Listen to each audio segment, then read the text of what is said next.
gentlemen, you explode the universe.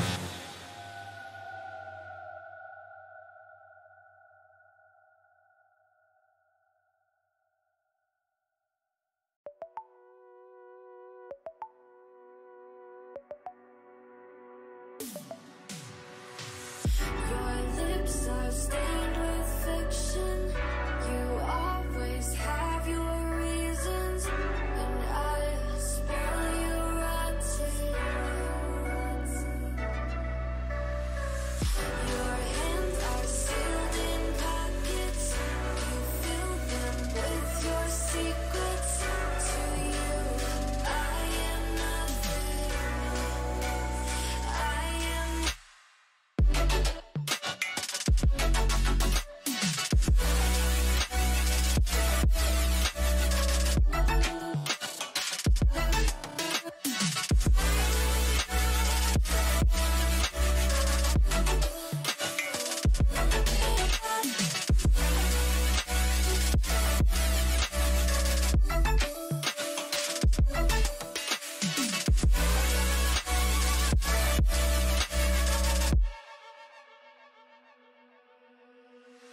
Your kiss, sweet like poison. You know you make. Good evening, everybody, and welcome to the final broadcast of the Aegis Champions League of the Split.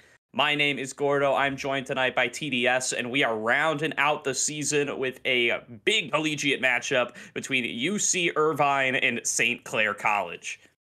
Exactly, a matchup that you could have speculated about it coming through from the start of the season to now. Both teams having great players. We know the caliber that they were bringing here. We saw them not only in Aegis but also in CLO, in NACLO queues. So we know the potential that these players have, and they came through at the end in Aegis here. UCI almost really closely missing out on the grand finals, but St. Clair really effectively just showcasing power, and I'm excited to see how they are going to perform today. Same here. It was a dominant run through the upper bracket there by St. Clair. They did end up playing up against both of the teams that were in our lower bracket final just last Wednesday. It was UC Irvine getting knocked down in a 2-1 loss that ended up being in favor of St. Clair College. And then, of course, Des Moines Yellow getting 3-0'd. So a very clean run here from the Saints thus far. And now going to be rematching another CLOL powerhouse in UC Irvine. And like we said, it went to game 3 last time. They took it the full distance, and I'm hoping we can get something similar here for tonight's best of 5. It'll be a great way to close out the season, right? Having a lower bracket finals go the full way, the 5 games, and then the grand finals 5 games as well would be quite exciting, and would be great to showcase the power from these two teams, because even though it feels like St. Clair is coming in as a clear favorite, especially with how dominant their run in the upper bracket was, especially 3-0ing Des Moines Yellow, which put a lot of problems for UCI, it really can be brought by UCI onto them. Like, they have the player potential, they have things to play around with, and I think that if they come connected today, it really could come into a 5-game series. Yeah, for sure. I mean, we've seen some up and downs out of UC Irvine for sure. I mean, from the regular season going completely undefeated except for 2 matches that they ended up forfeiting, coming in as that upper seed, just having a great run up until they ran into St. Clair. But then, struggling up against the St. Clair roster themselves, and then struggling just a couple days ago up against Des Moines Yellow, starting 2-0, very nearly getting reverse swept. But they do end up coming up on top at the very end. A lot of that has to go towards the likes of Mike Young and Gorica, who have just been such stable pieces for this team, as well as Levitate in the support position, who has just been one of the best available in the league. Yeah, it's kind of hard to not give them the credit that they deserve, because they have performed through a lot of top situations. They've been the top performers for their teams, so certainly not out of the ordinary here. And I just kind of want to bring forward one player that not only has surprised me, and I'm glad that we got the chance to see him during the Aegis season, but also is going to get chances in other teams. He's going to combines as well. Akashi, which has been one of the biggest shining lights, I think, so far this season, really showcasing so much power in the mid lane position, obviously really high up in the ladder. and also has been in the attention of multiple pro teams. So it's not like he doesn't have the, I don't want to say attention, but like the leverage from the outside perspective, from the esports perspective. And I'm really excited that we got the chance to see him playing consistently in the ACL.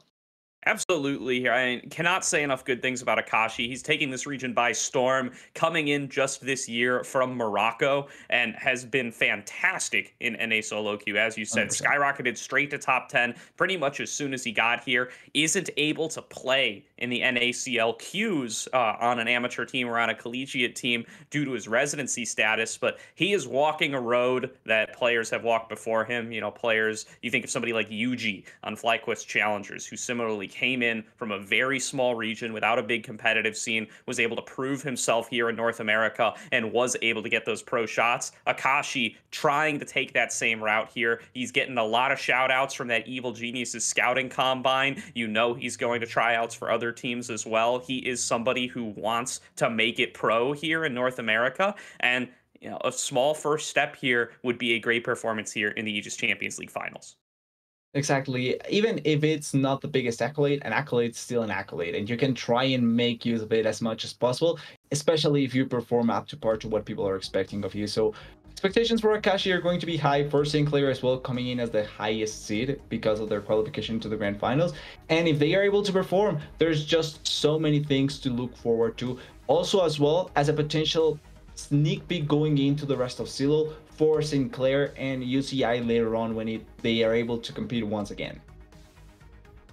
Certainly here, so we are going to get into picks and bans very shortly for our first game of the night here. St. Clair College have selected the blue side, and you know, we didn't get to talk about the rest of the St. Clair roster, but they got a couple other big names coming in here tonight. They are going to be starting Maddie in the jungle. They've been switching back and forth between himself and Timmy throughout a lot of the split. Maddie, a very decorated North American amateur jungler in his own right. And then Rock Boom at ADC, big breakout player from Collegiate in just this last year with that rock bottom squad that ended up coming together just for the second OQ and making a run all the way to the OQ finals. He's somebody that a lot of folks in NAAM are going to have their eyes on coming into the summer split. And he is also going to be looking to make a big name for himself here in the finals.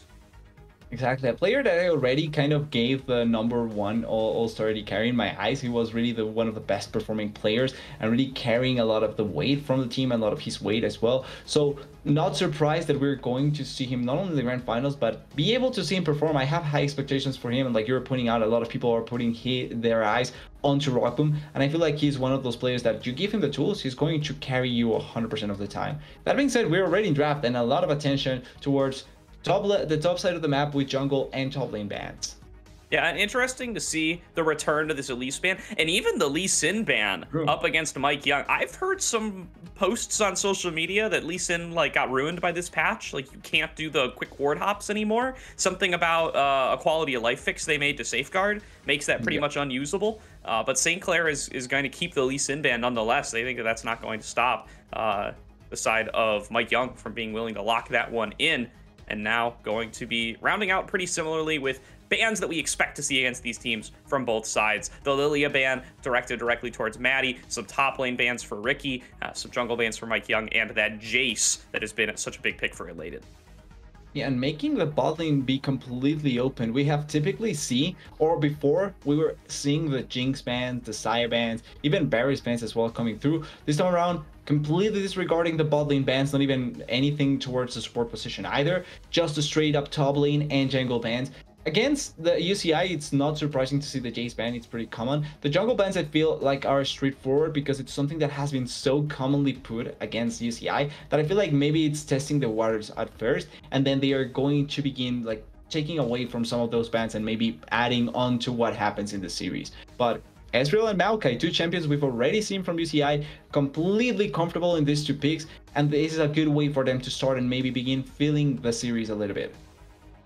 Very possibly here, going to be going back to that Maokai. We saw a little bit of a run through his champion pool from Mike Young on Wednesday, and the Elise in particular, a ban I'm surprised to see come back. He did get that pick after having it perma-banned against him nearly all of playoffs. Struggled on it a little bit up against Des Moines Yellow, ended up dropping that game. Is going to go to the Maokai this time now, with still receiving bans on the Spider. Now going to see the Wukong locked in for Maddie on St. Clair and Ari for Akashi. What will UCI look to respond with? This Ezreal-Rakan duo has been huge for them in the bot lane throughout this playoffs run. We'll see if they're willing to prioritize it, but no, they're going to take the LeBlanc and look to fight in mid lane. Technically, if Ari is out, you kind of want to go for LeBlanc, and someone like Cinnamon Bread, who plays Ari so much, has to know what champions really are great to counter them. Obviously, we know LeBlanc can do the job really, really well, but obviously someone like Cinnamon Bread with tons of games on it has to be extremely comfortable as well in going against it. And the LeBlanc pick here, quite interesting, especially because I think that as a mage, she can skirt between the poking mage and the assassin mage style. LeBlanc has so much value as a poking mage later on in the game, when she can just reset her combos really, really easily. And with the Ezreal, you can poke out on a lot of these squishy champions really effectively. I think that this duo may be really dangerous the longer the game goes. For certain here, they're going to be the Ornn ban directed towards the side of Ricky. Ricky been a really big tank player throughout, especially as they've gotten deeper into these playoffs runs, gotten to play a lot of Ornn, gotten to play a lot of Sion, gotten to play a couple of games of the Mundo even in there as well. And now going to see some of those picks banned away. Meanwhile, over on the side of UCI Varsity, of course, Elated has been playing a lot more of those carries. Elated has been showing a little bit more flexibility. We got to see a couple of Akali games, and I'm really keeping my eye on his Kennen. Kennen was a big factor in UCI's dominant start to the series earlier this week, and not going to be hitting the bans here despite having reached near permaban status in Pro Play at MSI. So this is a pick that I really think is kind of busted on this patch. I'm going to see if it gets banned here, and if not, I would not be surprised to see Elated lock it in. It's not getting banned, and it may be an insta-lock, maybe not just yet, maybe they leave it for the last pick. But one particular thing when Elated was playing it is that it went against the Ornn for the 2 games that it was available, if I'm not wrong. Then after that, it got banned, so we didn't see it going against the other champions consistently. But it was specifically played against the Ornn, and they banned the Ornn themselves. So maybe they don't feel just yet that comfortable playing the Kennen if it's not against a matchup that they feel comfortable with. And this said, it's a flex. We need to remember North America representatives played it themselves on the bot lane, can be played as a support in the support position, and if you're able to utilize it to its full effectiveness, can really be good. That being said, it's blind, and it's not yet going against a champion that can engage wholeheartedly. Maybe the Wukong is the best target as of now, but you want to have it go against a tank like the Sion. Yeah, you know, it's Light Pulse on the side of UCI, right? Yeah. And he is willing to play these off-the-wall support picks. We've gotten to see some Kog'Maw support games. He's a big fan of the Heimerdinger. He would not surprise me to be one of the players willing to bust out this set. The Sion lock in for St. Clair. Ricky does still manage to get his hands on one of those tanks. And now St. Clair is going to be the one who has to blink first on this potential support pick. I'm really ready for this set support, though. I think you could take Kennen into this Sion. UCI Varsity showed us earlier this week they are willing to play triple AP topside. Doesn't really seem to phase them that much, even into the tanks. So I'm ready for the Kennen. Is this a Kog'Maw angle? Actually, now with the Heimer picked, this could be a Kog'Maw angle, no? It's Light Pulse. It is Light Pulse. It could be a Kog'Maw angle. It would be duoed up with the Ezreal. This is a pairing that they've played before. The set would be a fine matchup into the Sion as well. I do think it'd be good into the Heimerdinger too, though. It gives you the option to kind of go for these flash face breakers using the turrets, but instead they're going to lock in the Karma. Technically, the Flex is still alive, but I think this is probably Karma Ezreal bot lane with the set top lane. True, we have to wait until the last moment because there are teams that will just troll the living hell out of you until they can really showcase where they're standing the champions. But like you're pointing out, it feels like it's pretty straightforward. Ezreal, Karma, and really, really good duo that as long as you give them the space, they can just win lanes really effectively, and they can contest really well against a poke. Karma can take down the turrets really effectively after a certain point, so it's not impossible for them to play it. And then on the top side, Set really can handle a lot of the tank matchups and a lot of the champions that do like to go face to face against him, so wouldn't be a bad option for Elated to take this set. But like you're pointing out, I will wait until we know it's sure because they can really flex it. For sure here, we are going to be Looking at a couple of real interesting team comps here. I mean, UCI Varsity, they've got this really powerful poke setup. They can really dive in and out constantly to try to make picks on the likes of the Varus and the Zari and this Heimerdinger. The LeBlanc, the Maokai, all going to have this really non-committal ways to go in, lock down targets, and then all the poke damage coming in from the Ezreal, the Karma. St. Clair, they're a little bit more all in with it. They're going in with this heavy engage composition. Centered around the Ari, and we've seen a whole bunch of that over the course of this last split. Yeah, and not to take away as well the Maokai. The Maokai also can poke around with the Demonic Embrace built towards it. You can still poke quite nicely. So a lot of potential risk walking into certain places if you have no vision control, if you don't know where the enemy team is. On the side of St. Clair, really can be quite dangerous to walk into certain positions. That being said, I do like the fact that they have the Sion now to work with the Wukong, because it can enable for the engage potential. Even though the set can try and push away the Sion, with the Unstoppable ultimate, you can try and at least set up for the Wukong to get the team fight going. And if the Wukong gets a massive ultimate, it really can make or break the way St. Clair wants to play this game. Absolutely can. And, you know, while everybody's in here, while we're waiting for the in-client draft to take place, I'm going to throw a little bit of a curveball at you here, TDS. Let's go over our all-star teams, right? We've turned the whole schedule back a little bit to accommodate some of the scheduling needs of the players, but let's announce our Winter 2023 All-Stars while we get set up to get into game number 1. Ooh. It is going to be Hoarder in the top lane, Mike Young at jungle, Akashi in mid lane, Levitate at ADC, and Move to Iceland, aka Light Pulse, aka Young Boy, at support. 3 names, but it's still securing that first place position as the all-star support. And I think a really fair first team all-star that you can really get here. Hoarder, one that maybe didn't get as far as possible in the playoffs, but I think had an amazing performance, one of the standout top laners 100%. We saw him being able to handle top laners that got way farther than him, so I think fully deserved here. Mike Young, I think younger-wise, it was a bit competitive between who can be here, but I think Mike Young, with the regular season, really was able to put himself into this spot. Akashi, I don't think we need to say much, because we kind of commented already on how good he is and how much of an impact he had on St. Clair.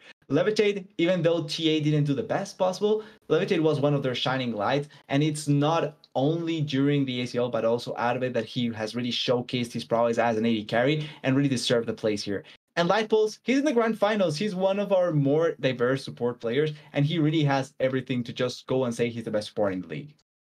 Yeah, and definitely can't argue with the fact that 3 players off of this list are in this grand final here. Light Pulse and Mike Young on one side, Akashi on the other, and plenty of other appearances. You can check out the Aegis Discord once these get announced for our second and third teams, but you'll find that there's some appearances from other players in this final on those lists. We got Ricky LaFleur on the third team, Maddie, Cinnamon Bread down there as well on that third team. They are also going to be on the All-Stars list, not on the first team All-Star, but making some appearances, getting themselves some votes, and definitely deservedly so, as they have been fantastic in their regular season that set them up to make this run to the finals.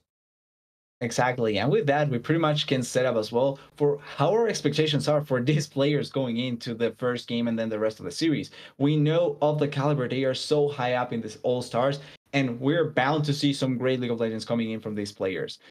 Sad, we don't get to see the full picture of all the players that were in the All-Stars just yet. Like you were pointing out, they're going to be announced later. But every player here pretty much got a shout out in the All-Stars, apart from maybe 1 or 2. Yeah, I mean, you already called it out, but I want to draw a little bit of attention back towards Hoarder while we're going through here, while we've got some time before we get into game number 1. I mean, Hoarder, not on one of the big name teams here in Return of the Middlesticks, and all the other players, they're getting their praises around the amateur scene. Mike Young and Light Pulse been around the scene for quite a long time. Akashi has so much hype behind him, having just arrived this year, and Levitate, fresh off a qualification into the NACL with Team Tony Top. Hoarder, kind of the odd man out here, but somebody I'm going to be keeping my eyes on in this next NACL queue, as well as in the next split of the Aegis Champions League, as he has just really surprised me and been absolutely fantastic on mostly the carries throughout the regular season, but showing some depth on the tanks as well during Middlesticks' run through the playoffs that we got to cover. And that's the sort of thing that really can push forward a player. A style that he can be super proactive in, that he can be super powerful in, but then you add on top of that more depth to his playstyle. can play the tanks, maybe not to the highest degree possible, but can play them. You add that to their arsenal, and now you can play tanks and carries to a high level that really can bring forward attention to the player and value to himself as well. So I really hope that Hoarder keeps on adding on to his style and really can be able to perform, because this Aegis split, I think he was one of the standout players in a not that big of a team, and also was able to contest against top laners that we thought were going to be so good, and he was able to shut them down even sometimes. Absolutely was here. And yeah, that's about all for these top lane all-stars, or for this top lane all-star, and for all of these all-stars all together. Gonna get to see 3 of them play tonight. Congratulations to Levitate on his NACL spot. I don't know if he needs us to gas him up too much more than that. That speaks volumes more than TDS and I ever could. So going to be loading onto the Rift here for game number 1 in just a few short moments. St. Clair College and UCI Varsity, 2 teams that have made huge names for themselves throughout this CLOL split, both qualifying for the CLOL Championship. St. Clair still competing in the CLOL Championships. They are 2 top 8 now, I do believe, with their win over Illinois State. Going to be a huge grudge match between 2 teams that both were built to make deep runs at CLOL. True. If I'm not wrong, they are one step away from going to the actual studios and being able to play in LAN. So hopefully, yeah, hopefully they are able to perform on it and they are able to get there. But first step is going to be being able to win these ACL Grand Finals. Obviously, you want to win it, not necessarily because it's the biggest tournament or anything like that, although for ourselves and Aegis included, it's the biggest, so you should ought to try and win it. But it's also the momentum, right? If you win a tournament coming off of a tournament win, that can boost your morale, your confidence going into the CLOL, and that can also help them try and reach higher and higher in the CLOL. So I think they are going to try and put everything here so that then they can try and win the CLOL as well. Well, yeah, and UCI, Lightpulse said it himself when we got him in for the post-match interview last week. With their elimination from CLOL, this is their main league now. This is what they are putting all of their effort into, actually coming in and winning. And I think that's only going to be doubly true now that they're playing against a CLOL team in the grand final. Since it's St. Clair, since it's a team that is poised to make that top 4 and attempt to make that deep run, it's going to mean all the more if you are able to come in here, win ACL, and say, hey, you know, the elimination from CLOL, it's unfortunate, but we can at least look back on it and call it a fluke and raise our ACL trophy instead. It was just enough chance it can happen to anyone, and they are going to try and prove that. Also, quick thing, apparently it's Maryville, so or they maybe not poised to make top 4 then. Maybe poised to, you know, to thumbs up at top 8. But if they pull it up now, it goes to show that ACL is harder than CLOL. Yeah, we'll say it's because if they do it, we'll say it's because of the momentum from ACL, baby. I mean, that's gonna be all of the reason. All the top CLOL teams got to come in here next year round, make sure that they get themselves all set up. As believe we are getting loaded onto the Rift. I heard some sounds, and all right, we're actually got a little bit of a pause. So we got a few more seconds to break down these team compositions before we're going to get this best of 5 started in earnest. That's all right. There's plenty of League of Legends to go around once we get in there. I'm really curious to see the set top lane for Elated. I mean, he's shown us a couple of different interesting top lane picks already this playoffs run. You know, the Akali stands out in my mind. But the fact that they're willing to blind this set, I mean, surely it's got to be a flex pick for them, right? Yeah, that's typically how you try and play around with this, right? Like when Gragas was pickable, you try and play it so that you can send it either in the top lane, in the jungle, or in the mid lane. I think it's the same idea with the set. Technically, it's not only support. Set can also go into the mid lane, especially against certain matchups. He's what Kisante became after a couple of patches, right? He was the mid lane tank that you could send into mid lane, and he pretty could go against everyone. What Kisante is able to do now, essentially. So he can still be flexed in 2 positions and find a lot of value. I think top lane wise, this is maybe testing out water, especially because St. Clair does like to play tanks a bit more. So they probably were expecting this sort of matchup to come through, but I want to see if they are able to flex it going further into the series. Yeah, a little bit of an adaptation after their previous loss to St. Clair over in that upper bracket. They did manage to take 1 game. I gotta say, that was also off the back of the Kennen. Was also with a little bit of a Lee Sin, Ari, Varus, Ashe pick comp. So You'd see that in St. Clair's bans. They ban away the Lee Sin. They get rid of the Varus by taking it away. They're going to try to make sure that UCI can't run back that sort of strategy. But we've got 5-on-5, booking it into bottom lane. Vision going to come down, and we're going to break out a fight. A big decimating smash lands onto 3 targets. Ricky coming in first, but is going to get pushed back. And Varsity taking plenty of damage from the electrocute proc. But it doesn't look like anybody has the hard CC. Nobody's leveled up the abilities to hard commit and take first blood. It's just going to be a trade of hits, a trade of some abilities, and nothing much going to come out of there. One thing though is that Varsity did leave out 2 turrets and actually lost both turrets. So maybe the control over the lane is going to be much harder to achieve, and now UCI will have a better opportunity to try and keep control. That's just a small buffer on the pause. Almost caught me off guard, but hopefully it's not going to be the pause. Yeah, we're going to call that one a bait. Just a little bit of a screen freeze here while we get everything synced back up. This isn't a true pause, it's a Riot side client pause. So we know it'll come to pass before too long. Let's take a look at the starting items here. It is going to be the boots and 3 potions for both marksmen in the bottom lane. It does look like a potion got chugged there by Light Pulse as well. So, you know, maybe call that a little bit of a early gold advantage for the bottom lane, given that that one was utilized. Yeah, they do actually blow that pod from Light Pulse, so if the poke does come through really effectively, they can do a really good job. That being said, it's not going to be the Varus going full poke, it's going to be much more auto attack based. You will be able to now take better consistent trades, but that also means that poking wise it's not going to be to the same degree as if you were able to take the Comet or something like that. And another thing I wanted to talk about is Akashi taking the spellbook. It's something that our producer Keddy was mentioning, and it's not that typical. We see an Ahri take the spellbook, especially against more typical mid lane matchups like the LeBlanc, Asir, things like that. You take this against Lissandra because of the cleanse potential, but against our LeBlanc, you kind of lose out on some damage in trading. You do, but it does give you, that additional flexibility. We see this in pro play a fair bit, thinking back to a lot of Ahris taking Smite, trying to steal away objectives. The usability of the exhaust as well. Going to be very beneficial in that one-on-one matchup if you find yourself in the right situation to use it. I'll have to see if that ends up paying off for Akashi. A little bit of, we can call it pseudo-scaling, right? It's utility instead of damage, but will definitely probably be the more powerful keystone come the later game. Yeah, and the variation between summoners can really set you up for some potential plays, like having Big Knight, having Heal, having Barrier in certain situations can really make or break some plays. So not going to be the worst situation, it's just a surprising factor to see in this particular matchup. But if Akashi can make maximum use of it, it's going to be completely fine. Quickly pointing out as well, both junglers coming towards the bot side of the map, so maybe we see an early fight, an early skirmish for the Scuttle Crab, although it feels like Mike Young should have priority for it thanks to the bot lane and mid lane push. Definitely should here, as we've seen this before, both junglers ending up on the bottom side.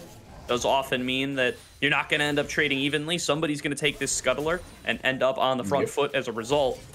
The push in bottom lane, Varsity doing his best to fight for it here, but Light Pulse knows this Heimerdinger inside and out, and so far has been able to definitely avoid the trades and will hit level 3 first. Good trade on a Rock Boom. There's the empowered Q. The Ignite goes down, and first blood to Gorica and Light Pulse. Way too much damage. Wait a second, maybe we'll have another fight. Mighty is found. Going to get spotted by Mike Young here, but they're already in a 2 versus 3. They're going to have to disengage this as quickly as they can. No opportunity to trade back. Is going to be UCI Varsity off on the front foot in this bottom lane, getting the first kill of the series. Exactly, they found the pick onto Rockboom really effectively, and this is the power of the super huge amount of poke that the Karma and the Ezreal provide to you. Yes, Heimerdinger and Varus can try and fight it, but the Karma is just the quintessential poking support, the quintessential damage dealing support to start of the game. Really well played overall by UCI, and also with Mike Young hovering behind them, they didn't lose anything else. They just forced a kill, they get out, they push the wave, and now they have a really sizable advantage for Gorica in the bot lane. Absolutely do here. Now going to be Maddie moving up towards the top scuttler. Will try to keep things even in that department. Related. Fun little interaction there. Does get the Haymaker locked down as a result of Decimating Smash being used. Maddie paying a visit towards mid. A nice charm from Akashi, but Light Pulse is going to be here to dissuade anything. Constantly roaming up towards the mid lane and making his presence known. Yeah, one good thing that we see from Lightpool's almost every game is the rotations that he brings to certain other lanes. Once they know that Gorica is stable by himself in the bot lane, it really can bring much more power to the rest of the map. And in this kind of lane situation where you're going against two champions that want to try and dominate the bot lane, it can open up more space to you and also allow for Gorica to get even farther ahead. He did miss the cannon though, but we can forgive him for that, I guess. Don't always have to call attention to it. We can avert our eyes, pretend that one didn't happen. You know, you got the first blood assist gold. That'll make up the difference if it needs to. As you can see, the lead is basically a tier for Gorica, right? Both have picked up the double swords, but it is going to be that mana generation for Gorica as well, going to get him that tier, that mana, just a little bit sooner. So Mike Young is lurking around this bottom lane once again, but he is on plenty of vision. Yeah, and the advantage with that is that at least they're going to be able to dissuade this gank potential coming in from Mike Young. But with no flash, Rockboom is really going to be easy to try and gank. Wait a sec here, Maddie. Maddie's level 4 to Cinnamon Bread 6, and just a little bit too far away for Akashi. Don't think he's going to full in commit there, so no blood drawn in the mid lane. Just a little trade of pats on the back as both return to their place of residence. Akashi still looking for these angles on to Cinnamon Bread. Has landed some nice charms already and would definitely like to land some more, but the dragon is going to get started up by California Irvine, and they should be able to claim it pretty easily. Going to be a pretty easy dragon collection. First dragon of the game going to UCI. One of the stronger points that we can call for UCI is that dragon consistent domination. They get the objective pretty effectively, pretty consistently as well, and that comes from their bot lane being able to not only push but get good timings to move around for that dragon. Now with the item advantage, with the summoner advantage, with the push advantage, they were able to collect it and maybe can set up for a future gang. I would love to see UCI try and punish Rockboom with no flash, because Maokai is going to be able to lock him down really effectively if they do. Seeing the empowered Soul Flare out of Light Pulse in the bottom lane quite frequently here as he's just looking to maximize his potential poke. Elated, utilizing a little bit of matchup advantage here for the set, constantly using Facebreaker to interrupt Decimating Smash, and that's the primary source of actually clearing waves of dealing damage that Ricky has access to, so it's paying off quite nicely for Elated, who is at a comfortable CS lead. Hasn't had to do much. He just has pushed a wave, taking good trades, and then being able to harass the Sion as much as possible without giving him any opportunity for doing much at all. Typically, Sion is fine giving up some farm as long as he's able to allow for the rest of the team to have some space and be able to do something else, or even setting up for ganks. But we haven't seen Maddie really visit top lane. Obviously, against Zed, it's kind of difficult because of his Haymaker shield potentially turning around situations. But also, I think that it could be a good opportunity to try and find value somewhere, because we know bot lane just yet it isn't really up to par with the rest of the map. So trying to find a kill maybe on Elated would have been more ideal for St. Clair. And great timing here by Elated. He crashes a big wave at top right as the Rift Herald is spawning. Mike Young in the area to try to start things up, but the bot lanes might end up making the difference here. Baschetti guaranteeing the push for Akashi. He can come and join up with the squad to make sure they are going to be able to be the ones securing the big Rift Scuttler. Another wave crashed by Elated that is going to get missed. And both teams looking like they do not want to give this one up without a fight.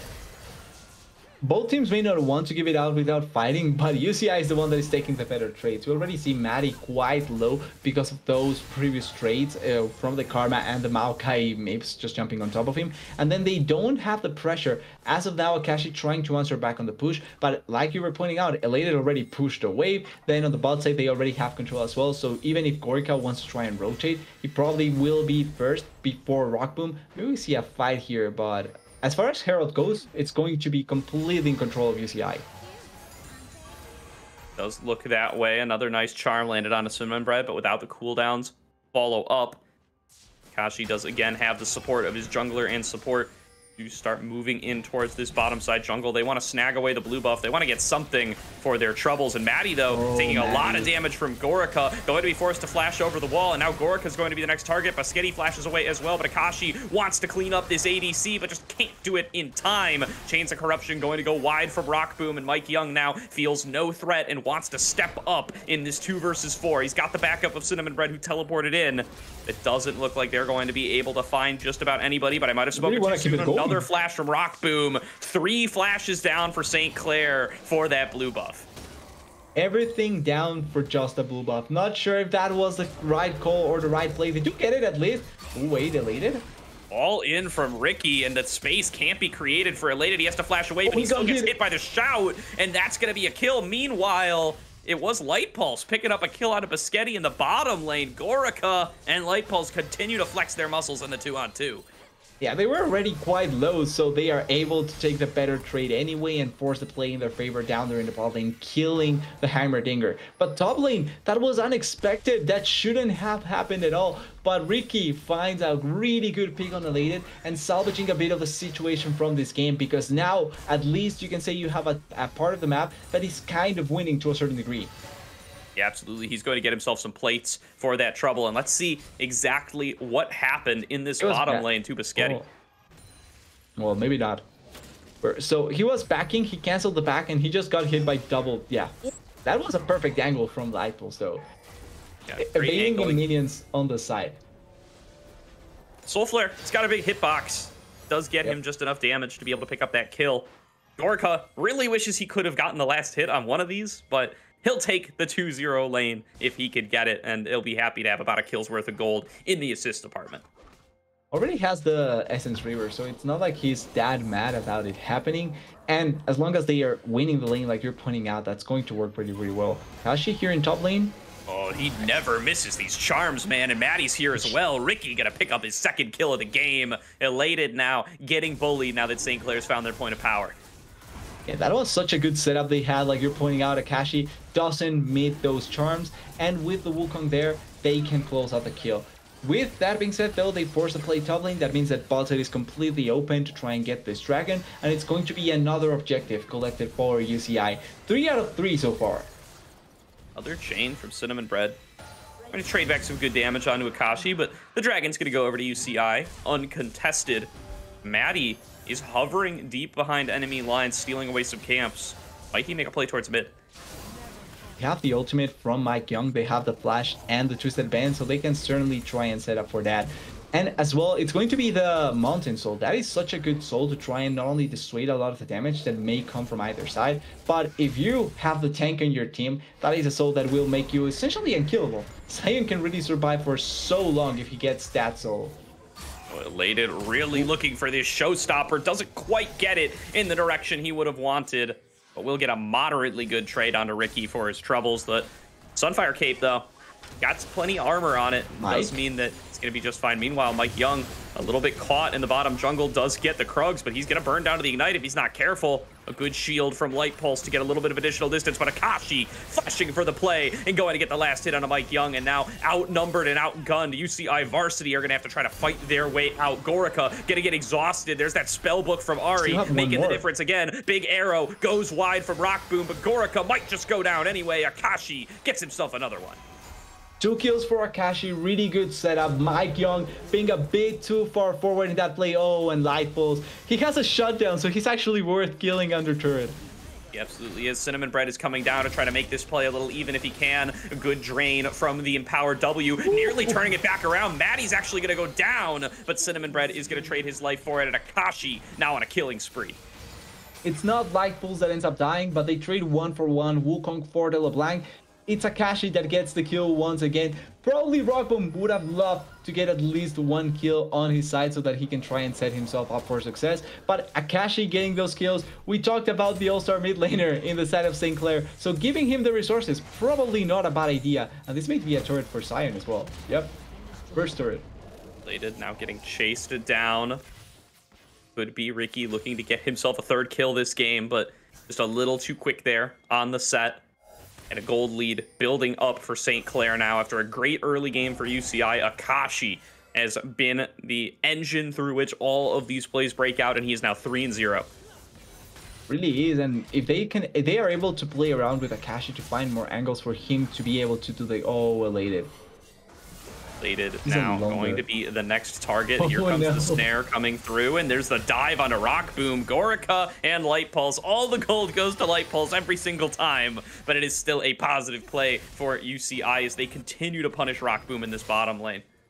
Yeah, it's a kill for nothing. Elated doesn't die up there in the top lane. That means that it's going to be a free kill in the bot side, plus a turret as well. So going to equal out the turret count. So even though it's really bad that they lost the first turret in the top lane and they gave a couple of kills for Akashi, being able to keep on punishing Rockboom has been quite a good way of playing for UCI, and it's getting them quite a bit of gold. It's a bloodthirsty support though. It's not the best, but it's still gold you're getting.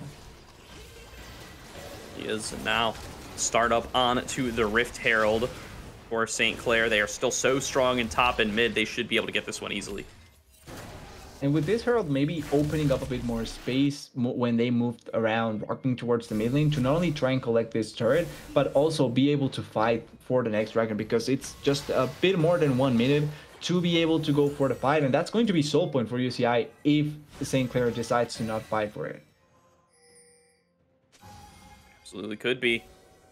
UCI gotta cling on to that bot lane domination as topside has gone not the way they would have liked over these last couple of minutes. Elated has gotten set behind now, gone down a couple of times, still hasn't been able to complete himself an item.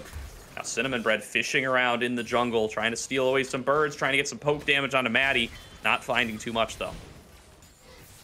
Doesn't get as much damage as possible, doesn't find the angle that he really wanted to, going already for the poke. And this is something that we're not only going to see now, but it's going to come more and more the longer the game goes. That LeBlanc is going to be such a pesky threat because of the amount of poke that she can provide for the team. But if Cinnamon Bread missteps, there's always going to be the charms from Akashi that we've seen have connected consistently onto targets. You're going to want to pair the LeBlanc with some Ezreal poke damage, with Set waiting on a flank angle, so that you can manage to close out these kills, or get LeBlanc to a point where she's going to be strong enough that that stuff doesn't matter. The Rift Herald thrown down in mid, looking to build themselves some priority to move on to this dragon. It will crash in, but it will not claim the turret. It's not enough. That is a lot of damage down there into Cinnamon Bread, but it's not enough to get the turret. That will give them a bit of control over on the mid lane though. And as long as they have the vision control, they can try and force a fight. We may see something happening here. Riki, quite aggressive. Starting off the fight, Cinnamon Bread teleporting back into the action. Elated, serving as the front line, goes for a showstopper in, pulls in 3 and takes down Rockboom. Ricky LaFleur going to be the next target as Elated does end up finally chasing his life, but it is going to be a 2-for-1 thus far. You got to watch out for Zombie Scion though, focusing down onto Gorica. He's forced to flash and heal away, but he will manage to stay alive. And Akashi with 2 more stacks of the Spirit Rush wants to keep the fight going, but just doesn't have the tools to do so. It's a 2-for-1 fight for UCI. They really killed Rockboom way too quickly. I like the idea, it's not necessarily bad, but they went onto Elated and they weren't able to burst out the set as soon as possible. Oh, Cinnamon Bread. Cinnamon Bread nearly going down, but actually does end up blinking back in, and he's got the backup of Light Pulse, the true bot lane carry. 5-0 and 2. Karma gets another one in the Ignite. Almost takes down Akashi, but he stays alive. Talk about close. Light Pulse, the bloodthirsty support. 5-0 and 2 gets another one. Cinnamon Bread, oh, just enough to not get. This is not Rockboom's game so far. Has died 3 times, hasn't been able to really be a part of almost anything in the game, and that also, that big fight turns into the Mountain Soul going in favor of UCI. This is a dangerous spot to be as St. Clair, because you really don't want to give up the soul, the Mountain Soul that gives so many resistances to the other team. And we can see how the fight starts. It's not necessarily a bad decision to go for Elated, but Rockboom takes way too much damage off of the ultimate plus the Haymaker. Those 2 abilities alone destroyed the health bar from Rockboom. Didn't give him enough chance to do anything. Sion's got such a big health bar that when you showstopper him into your team, it just crushes. Yeah. Skinny little Varus underneath him and makes it a pretty easy 2-for-0 fight. It was so close to being 2-for-2 if Gorica didn't end up going down there, but then again, Light Pulse could have easily picked up the kill onto Akashi, so ends up favoring UCI for sure, one way or the other, and it means that they're now on Soul Point and are 1 more Dragon Secure away from having so much additional tankiness for the rest of this game. Exactly, you getting those resistances like we were pointing out really can make fights go even easier on your side. Like, they already are winning them in a really effective manner. They are taking quite a while to be able to burst out certain targets, so having extra resistances is almost always going to make you feel that much strong. And at this point, they are really feeling it. Gorica alone here shouldn't have much problem, and I think that we're not going to see many fights until that next dragon fight. Doesn't look like it will be. Baron going to be up in about 20 seconds. We'll see if St. Clair are going to try to utilize the vision they've built up around here, as well as the turret advantage they have in top to move their way over there. But both mid lane turrets being up really does kind of put a damper on that. Both teams are going to want to try to take these out to open up the map a little bit more, give them more pathways into the enemy jungle. So far, the defense has been very good. You can see Gorica willing to commit the True Shot Barrage just to try to clear out this wave, but it's not going to be enough. Ricky LaFleur will claim that one. He is just an immovable object. And I really like that they pulled Ricky up there just to be able to close out the turret. It's really low, and it's probably something that, even though it's not the highest requirement to be able to push into the enemy jungle, it does free up a bit of space for your team to be able to set yourself up to a certain degree. So I think that getting the turret, not a bad option. It gives you the extra gold as well, and you want to try and have as much control as possible, especially for the dragon coming up in 2 minutes. For sure here.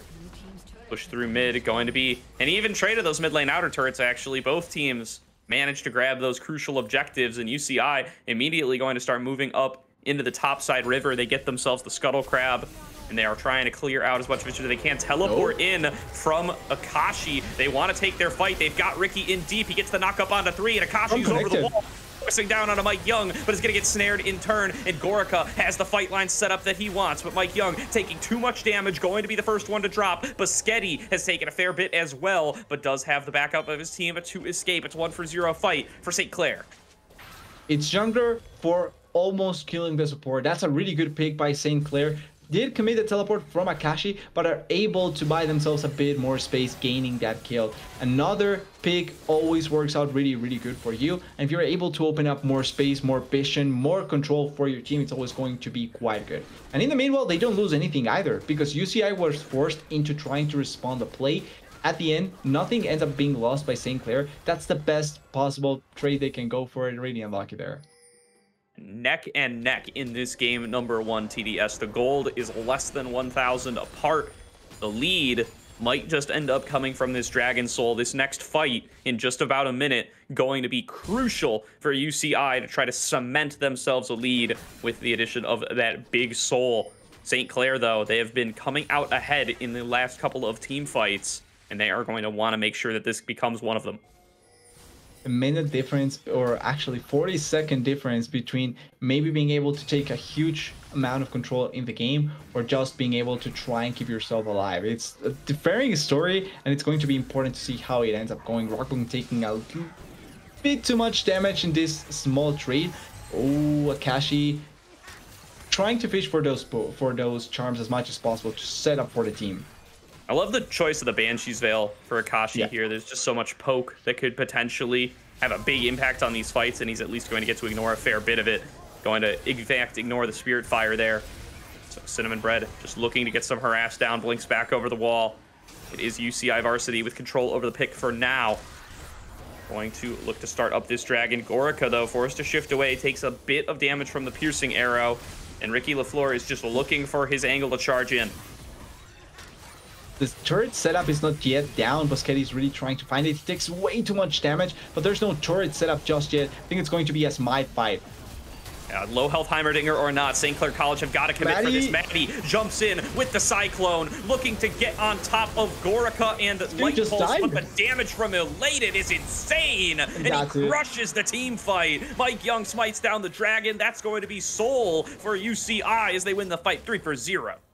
They were eating way too much poke in how the fight was going. Boschetti was essentially dead. Couldn't even lay down an ultimate or anything apart from just a couple of turrets. And Akashi was never able to really find an angle for the Ari to get a good charm onto anyone. Really couldn't set up the kill anyway.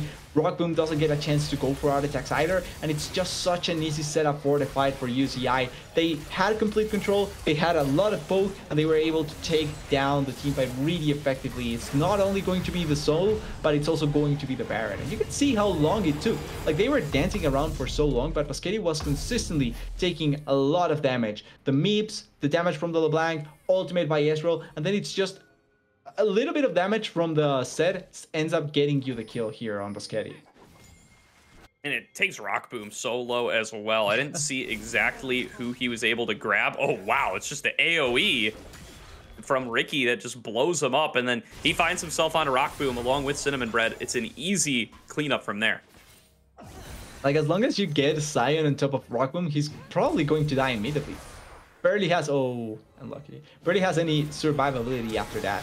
Oh, nice charm, though. Landed on a Cinnamon Bread. The Ignite is on top of him. Just a little more damage will do it. And Akashi picks up his first kill in a while. And now with the resets, he wants to keep this one going. There's the charge onto Mike Young. Looking to chain CC him down. Akashi very low, but looking to dance around the sides of this fight. Elated has arrived, though, and here comes the showstopper. Akashi forced to flash away, but now it's going to be Maddie and Ricky left out to dry. Ricky drops down to Gorica's damage, and it ends up just being a 1-for-1.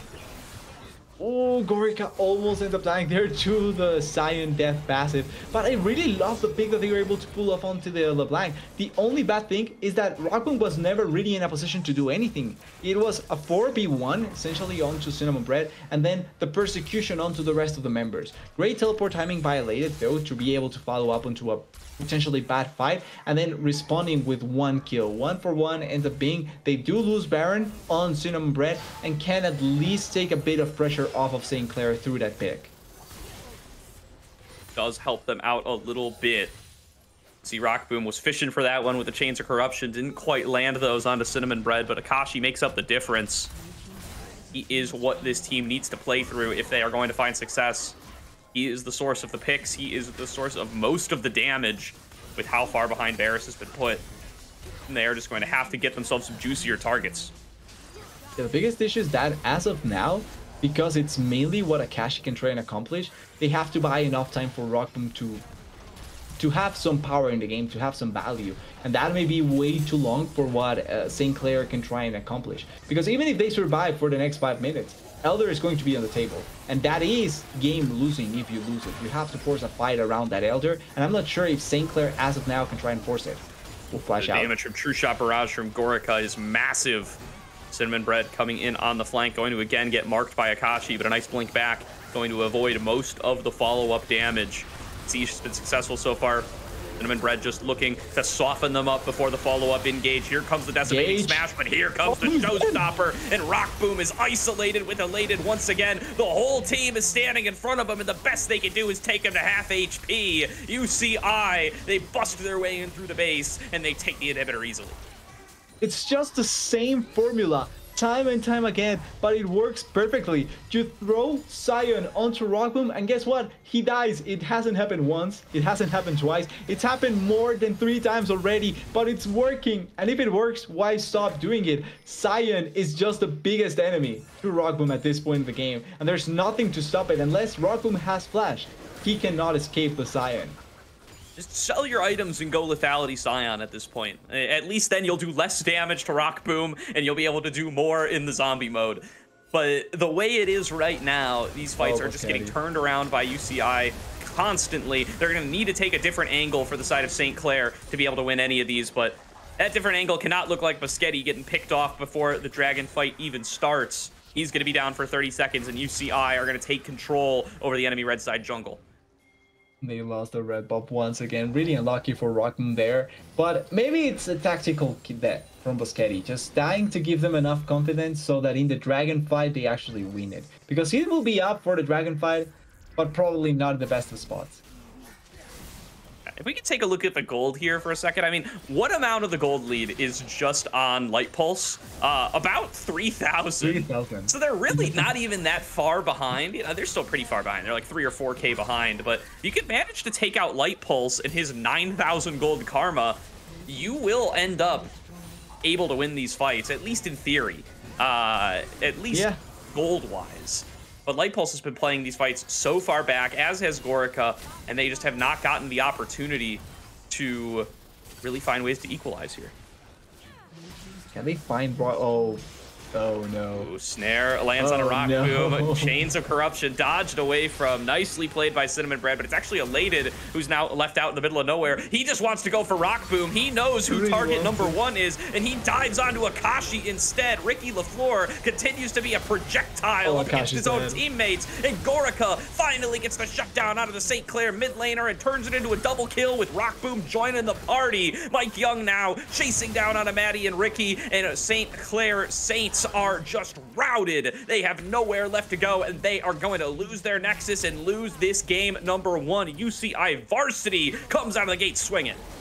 There was no need for the other, there was just need for a really good pick and a Sion jumping on top of its own team to get the kill. Really unlucky for Ricky because he did so well in lane, but that ends up biting them back because with the gold lead that he gets, ends up destroying his own team in that situation. Still really well played by UCI, elated, massive with those ultimates, and then the game goes completely in favor of UCI. 1-0 as of now, really good showing.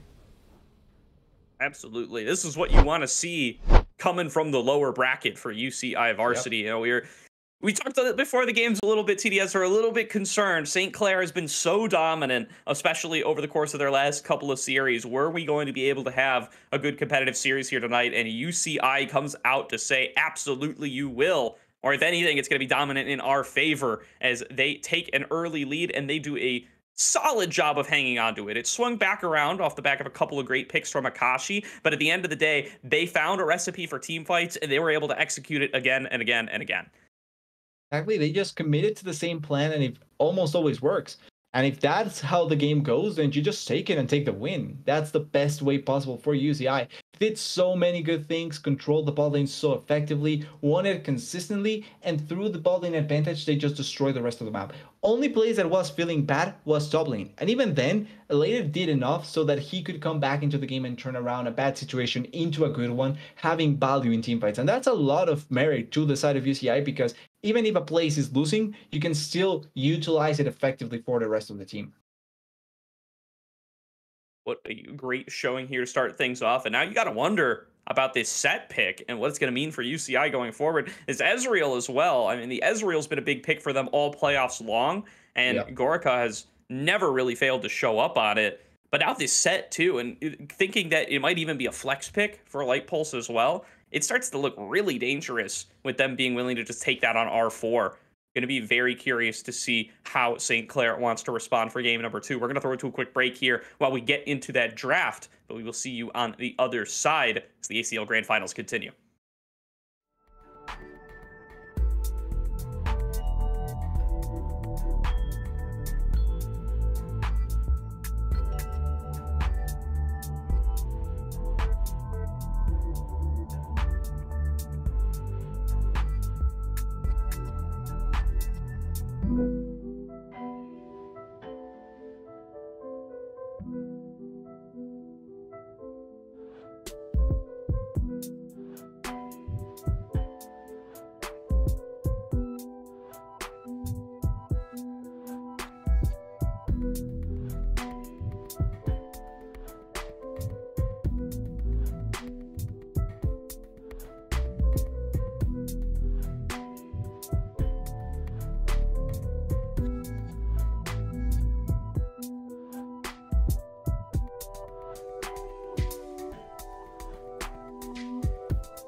push it away.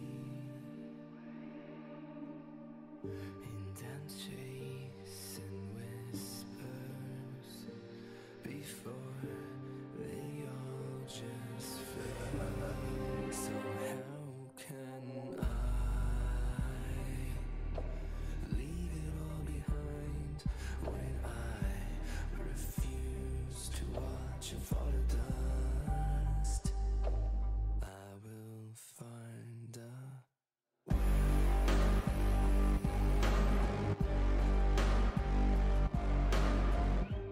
this porcelain mirage may start to break. Each piece a reminder, every single little mistake. So how can I leave it all behind when I refuse to watch it fall to dust? Tell me why it won't ever be the same. I'll burn it all, no matter who's to blame. I'll find a way.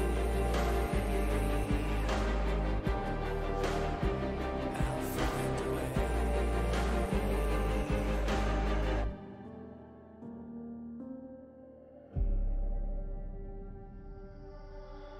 And every time I close my eyes, a little less of you remains.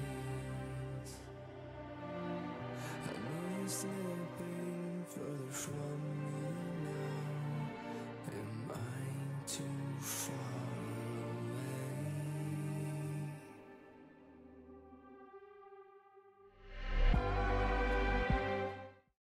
Welcome back, everybody, to tonight's broadcast of the ACL Grand Finals, where University of California Irvine have taken game number 1 over St. Clair College. And have kind of thrown a little bit of expectations to the wind here, as they are looking real good coming into today's series. Hey, I'm all in for that. The more competition there is, the better the series becomes. And with the way that it started, it should all be upwards from here. It should be a really competitive series. They're going to stay on the same sides, if I'm not wrong. So maybe they have a better plan coming into this game. Something's changing. Particularly, I want to see if they have something for Rock Boom. The Barras didn't really have any power this game, and we know how powerful Rock Boom can be if he gets the space. But he got completely dumpstered. So I wonder if they put a little bit more attention towards him. Agree, and you could levy some criticism for some missed chains of corruption and stuff like that if you really wanted to, but also there are very little opportunities for gameplay there from the Varus other than just throwing out chains of corruption. He constantly had his own Scion getting flung on top of him and just getting one shot by the set pick from Elated. So I wonder if that's what St. Clair wants to decide to target here, to see if they can get a little bit more success somewhere else. St. Clair now going to be taking back blue side. They are not swapping anything up for game number 2. At least they decide the side isn't the problem. Let's see if the draft is. Well, they can change anything. They have now 2 more games to try and find what the ideal formula is. We know that Des Moines took them 2 games before they finally found a formula that could work for them on Tuesday. So maybe it's the same on Wednesday. So maybe it's the same situation here for St. Clair. But so far, same bans. I don't think we're going to see a set ban, at least on the first rotation. So not going to be a whole lot of things changing, I think, in the first round. No, at least doesn't look like there will be yet, as the set was picked on R3, but there's the Ezreal ban, so they are going to try to target towards Gorica a little bit. Mentioned it earlier, this has been a big pick for them all playoffs long. We'll see if that is the difference maker. Feels like the biggest confidence-based pick that UCI has is Gorica's Ezreal, so not against banning it away, especially if you don't want to try and take it out or anything like that, or play it yourself. Banning it feels like the best option. That opens up the Lee Sin though, but I think that with Wukong and Maokai still open, we're going to keep seeing Wukong and Maokai being played. For sure here, and Varus going to be the final ban on UCI Varsity. Maokai now locked in for the side of St. Clair. So they're going to take that one away from Mike Young, put it into Maddie's hands. And that is going to be change number 2, we could call it. Change number 3 if you count the Varus ban as well. Yeah. Technically, the Varus does count here. I could see a Diego here coming in as well, but I do like that now St. Clair opting into the Maokai will give them a bit more of a front line and also will give them a lot of control. The mids are still going to be so chaotic to be dealing with, so not against the pick coming in here. Wukong, we're staying with the same junglers, just different sides now, and both of these players are capable of playing either side of the matchup, so not going to be a big surprise coming in from either here. I'm more interested in the 80 carries that will come through, and it's going to be the Aphelios for Agorica. Not a bad option. Not a bad option at all.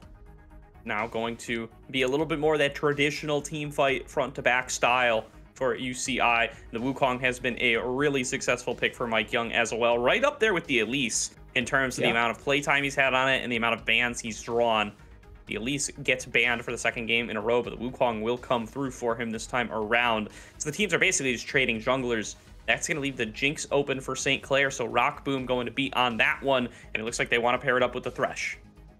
Thresh was the kind of support I was expecting to see if they do go for the Aphelios. For the Jinx, it works out as well. Really good champion to set up picks to try and save certain situations if you wait for forward with the Lantern, so not a bad option here coming through.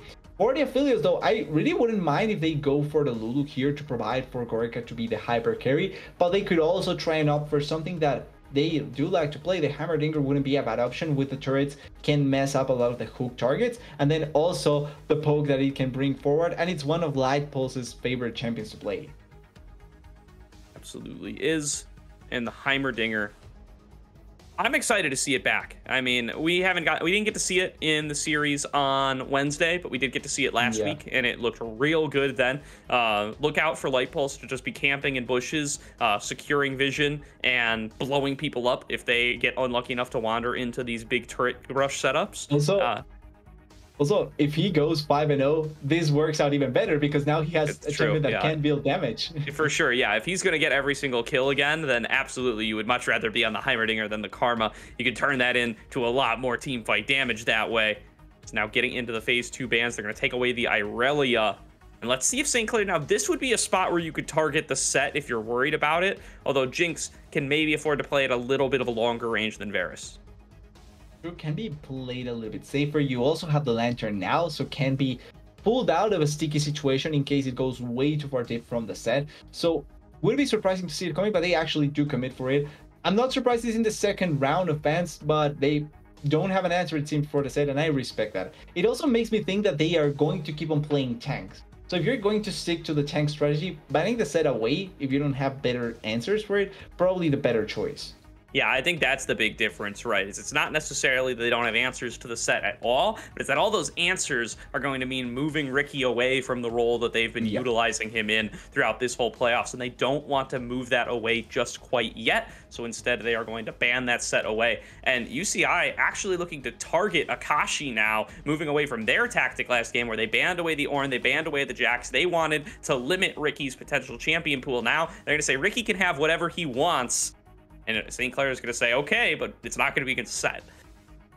Exactly, and I understand the decision here. Akashi did perform quite well in the area. He was one of the main shining lights coming in from St. Clair in the previous game. So targeting him, not a bad option. Now they do go for the safety on the Syndra, consistent mid laner, really good late game damage, really nice burst potential as well onto the Jinx. It does give now the opportunity for St. Clair to try and find the counter for Akashi, and that is kind of a risky attempt from UCI because I do think that giving Akashi the potential to counter you and have control of mid lane, probably not for the best. But if it's not something out of the ordinary, then I think it's manageable to a certain degree. And the Sion.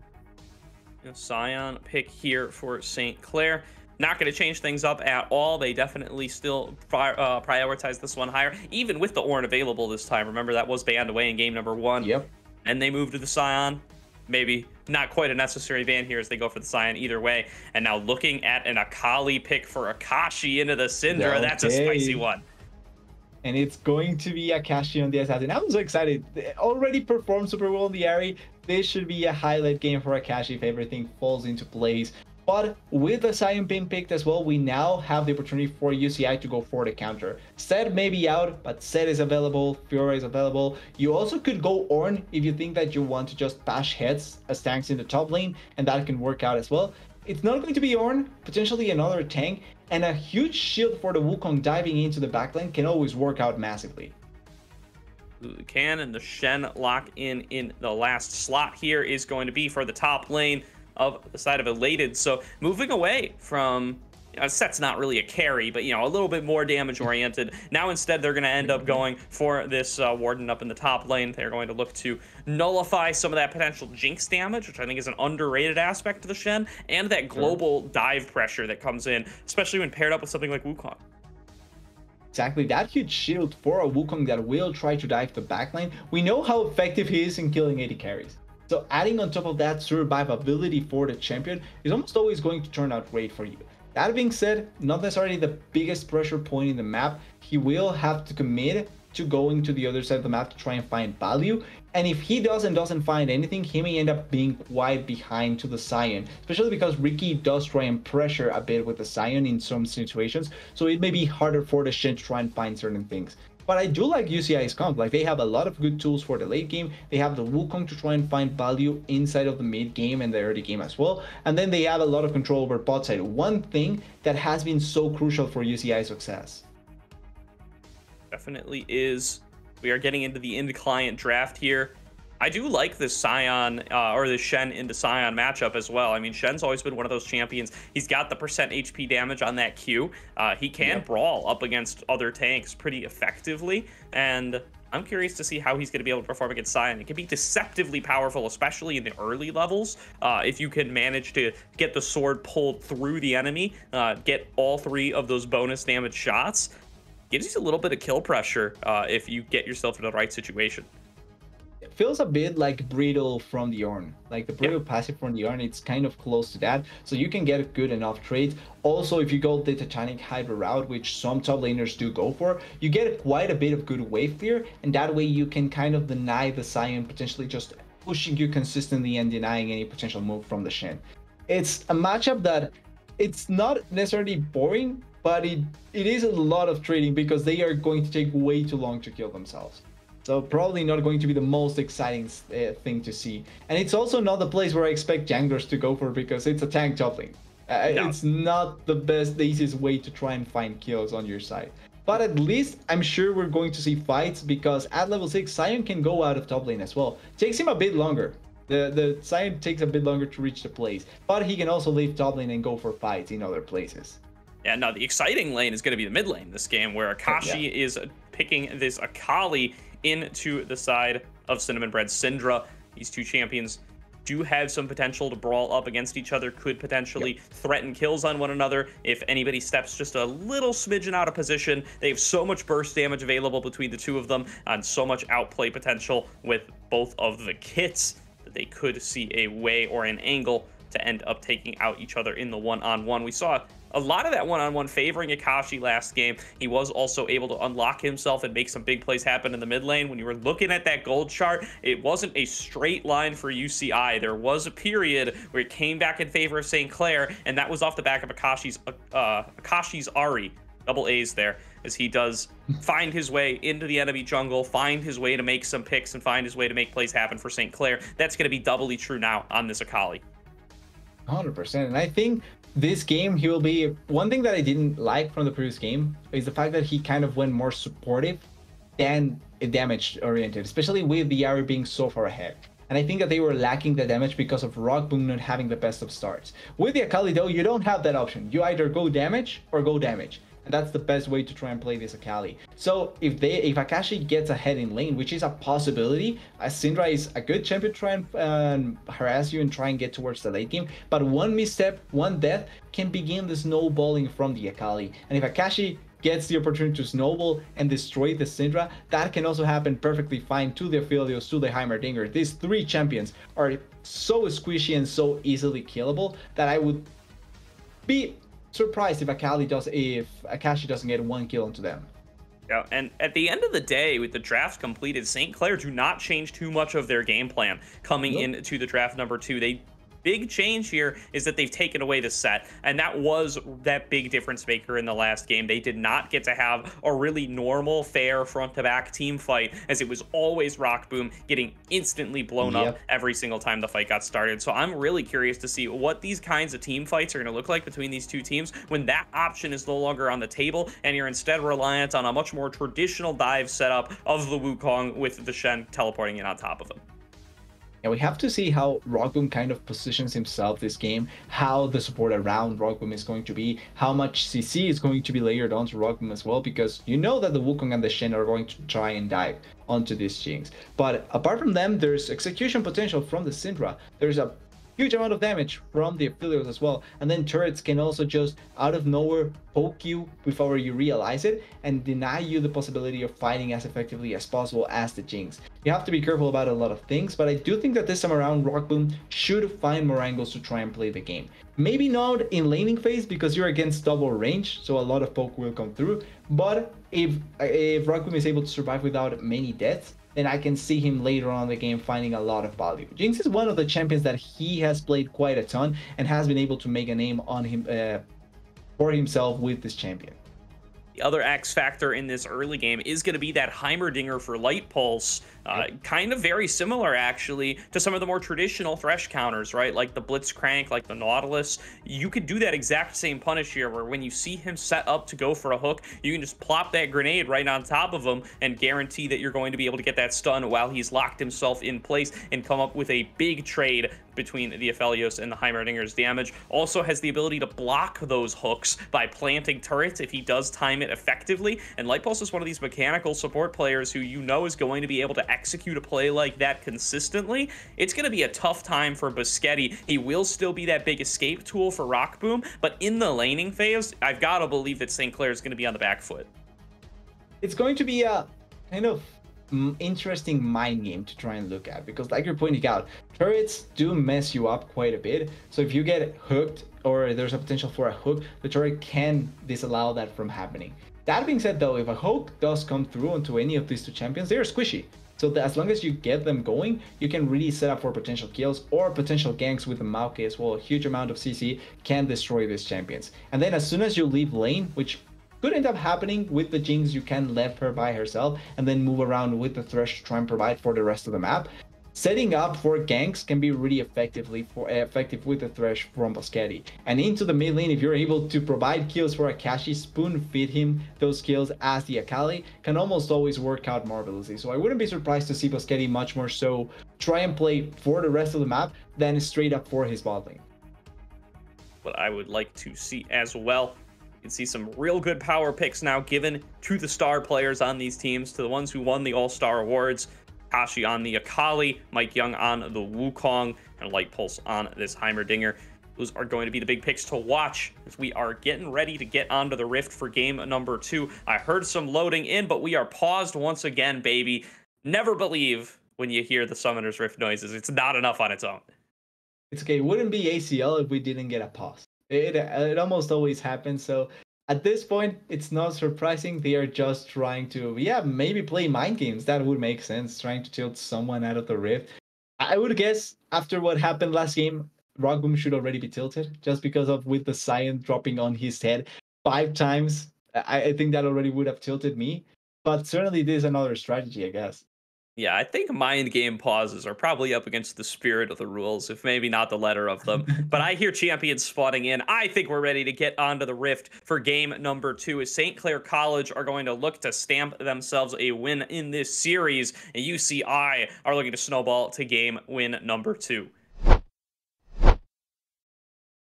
And it's going to be a pretty interesting game. I hope we get a level 1. They have a Thresh. I beg, please go for a level 1. Well, they actually have to go for it because of the Heimerdinger turrets, like we saw in the previous game. Yeah, I mean, if there's any game, we saw the 5-on-5 bot lane at level 1 last game. You have to go 5-man bot at St. Clair College in this game. The whole reason that everybody's been doing this all year long, at least my personal theory, is because Heimerdinger was meta for the beginning of the season, and you kind of have to do it against him. We might see UCI Varsity, though. They might be next leveling this. They might be looking to loop behind them. Interesting decision. The only thing here is that would mean you're starting with something that is not well, actually, they could wait for Rockboom to go into there. And with the turrets, they actually get the damage. If this actually works and Rockboom dies here, I think he mentally booms out of the game. There's no way. Rock Boom, come on. They gotta smell He's that fine. something's up. They gotta say Yeah. to themselves, hey, the Heimerdinger comp didn't rush 5-man bot at level 1. They're up to something. Okay. Play very safe here, Rock Boom. You hug that turret, man. Don't even worry about the tri-brush. Nothing exploded, nothing bad happened. Rockboom is alive. The game can go normally. Imagine if Rockboom face checks out. Like, that's a straight up disconnect in solo queue. I mean, in some situations, it certainly can be. So they are instead going to stick towards that one ward that they placed down earlier. They're going to say, hey, we're safe in the bot lane brush. Nothing bad can happen to us as long as we stick over here. We're going to avoid the jungle for the early game at least. And going to be actually a calmer early game than we saw in the first one. Yeah, not a lot of action, not a lot of things blown. Just going to be trading a bit down there in the bot lane. The only thing is that a UCI, by not being able to setting up those turrets, can end up getting affected with the trade pattern that they would probably like to go for. Like, those turrets being set up almost always make the trade be winnable for you. But because they didn't get that going, you can see that the push is going in favor of St. Clair, as of now at least. Oh, and Elated utilizing the power of the Spirit Blade there on the Shen, going to get some good early trades into Ricky LaFleur. And Cinnamon Bread utilizing his range advantage as well, going to be looking to harass onto Akashi. This is going to be quite what happens in the matchup for pretty good amount of time. At least until level 5 or 6 even, when you get not only the Shroud, but the potential to try and kill the Syndra. This is what's going to happen, and Akashi has to take it as best as possible. That was such a call out that I'm pretty sure he placed the turret before Biscetti even hit Q, by the way. It doesn't end up meaning very much one way or the other, but Lightpulse knows exactly how this matchup goes. He knows that Biscetti's going to throw out that Q and makes sure to block it. I'm pretty sure Lightpulse has to have had played this matchup as the Heimerdinger and against the Heimerdinger, so probably not only fully aware of it, but mechanically he can pull it off. You could say the same for Biscetti, but I think Biscetti's Heimer last game wasn't really the best. It's not like he did a lot of things wrong, but he never really got the opportunity to set himself up for success by utilizing the turrets like Heimerdinger usually wants to do. I think maybe Lightpulse will be able to get a better opportunity to showcase the power of Heimer. Definitely champion that he is included in his wheelhouse a lot more, throwing down another turret there. Biscetti now immediately learning from the first interaction is going to be looking to try to curve them around the turret wherever possible. Doesn't end up finding his mark that time, but going to be a little mind game that these two have to continue to play against each other every time Biscetti wants to throw out a hook. So far though, I think, was this the amount of time that it took us last game to get the first blood? Was it earlier? Because I think that so far it's been quite peaceful for both sides. Yeah, I mean, the junglers starting on opposite sides will do that to you. Mike Young pathing up and Maddie pathing down, or the other way around, going to end up with not too much early game action. Each one claims their respective scuttle crab. They get their full camps, they recall, they buy items. 28 to 28, all is even. The only weird thing now, though, is that because of how it started with both going for the full clear, it now gives an opportunity for Mike Young to maybe try and set up a gank down there in the bot side. The Jinx and the Thresh were pushing, although now they are backing, but could have been a really interesting window of opportunity to look for a gank. Meanwhile, Maokai has to go top lane, the lane that probably you don't want to even be close to ganking early on. For sure. Clearing away on his top side, working his way down, and Biscetti gonna get stunned up here. The Ignite comes down from Light Pulse, and without Rock Boom present, he is going to take quite a bit of punishment. Gorka gonna look to get a recall off of his own, does not want to have to play this lane at an item disadvantage. You technically do bait out the Ignite from the Heimerdinger, so I feel like that's a victory for Biscetti. Doesn't die, gets the wave controlled so that Rockboom can try and come back to farm it, and that way now he can at least back and be really in a comfortable spot. Good training up there. Yeah, well played by Elated thus far. Not too much to say about Sion's ability to really play into this matchup. I mean, he's going to get taunted out of any decimating smashes he tries to go for. He's going to just have to take a recall here, and he is getting the lane frozen on him. Might have to call Maddie up for some assistance at one point, but Maddie is busy with the dragon. Rock Boom and Biscetti going to use the timing advantage they get off of getting the first recall to claim themselves the Ocean Drake. And this also comes from the fact that they also have the Wukong moving towards the top side. Because no gank happens when the Wukong is bot side. That means that now he has to move back towards the top side to collect his farm and not be out of timing onto the Maokai. That opens up for the dragon to be collected. They have to give it up because there's no Wukong close by, but they also had to back in a really precarious spot. And now it's first objective collected by St. Clair. Pretty similar to how it happened in the previous game, although in the previous game we did have fighting, but the setup is kind of similar. You control bot lane, you have your jungler there first, you get more value to be able to control the dragon and get the objective. Definitely do. And now going to be enjoying the benefits of some early game health and mana regen, as this is going to be an all-in from Ricky. He picks up first blood off blowing up the soul furnace, and Elated just steps up too far. 2 games in a row, solo kill by Ricky. This time around it does turn into the first blood, so already really good start for the side of St. Clair, gaining not only the first blood but also the value on the Sion, and also delaying a bit the Shen being able to participate in the rest of the map. Really good solo kill, surprising to say the least, but if it works out, it works out. You cannot go against it. You definitely can't. Not much to say there for all Elated. Just misjudges the amount of damage coming out of Ricky and gets heavily punished. Now going to be losing his CS lead, losing his control over the minion wave. And Ricky going to be able to cash out, get himself the pieces of that Sunfire Cape just earlier on. I really thought that was only a Norn kind of thing, but it actually turns out that almost any top laner tank can do that, can pull it out really effectively. Ricky with another kill. Maybe they can set up for a potential gank as well. Maokai's top side, they do have the CC, and it's not like Shen as of now is as tanky as Sion. Look at that. Yeah, I mean, he's gone for the CDR boots. He's not very tanky right now at all, and they do have Maddie in the area, or at least just pinging on my way towards that Rift Herald, and Ricky is forcing Elated back single-handedly. Akashi can move up. They are well positioned to take this Rift Herald. Yeah, with push mid, with push top, and now also with the bot lane rotating towards the top side, they can try and secure it. I'm not the biggest fan of the rotation just because it does give a bit of free time to Gorica, and that would mean now he gets free plates.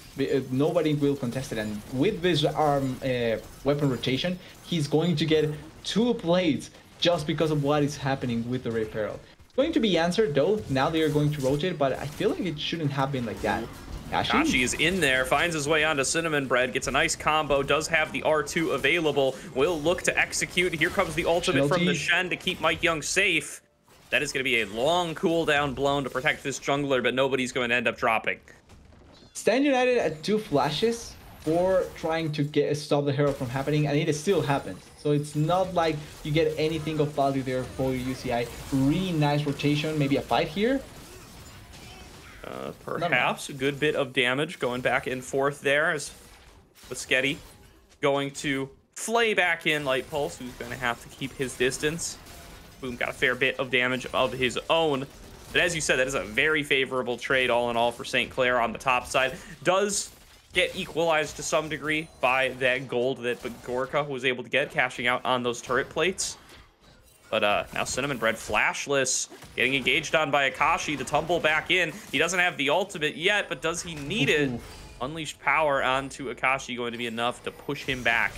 Nice hook landed bot lane onto Gorka, flayed into the box, flashing away, but that's going to be Super Mega Death Rocket to close it out. 1 for 1 so far as the trade back on to Varsity is successful, and Light Pulse has to flash away from the zap, but Ricky has arrived into the bot lane off the back of his ultimate, going to just plop down that Rift Herald and try to get Rock Boom as much money as he can. He just wanted to come in and give Rockman the gold that he deserved. And that was something that I was going to comment as well. Yes, Gorica did get the plates down there in the bot lane, but as long as they come down there with the Herald, they can try and lay it down so that they can give the gold to the Jinx.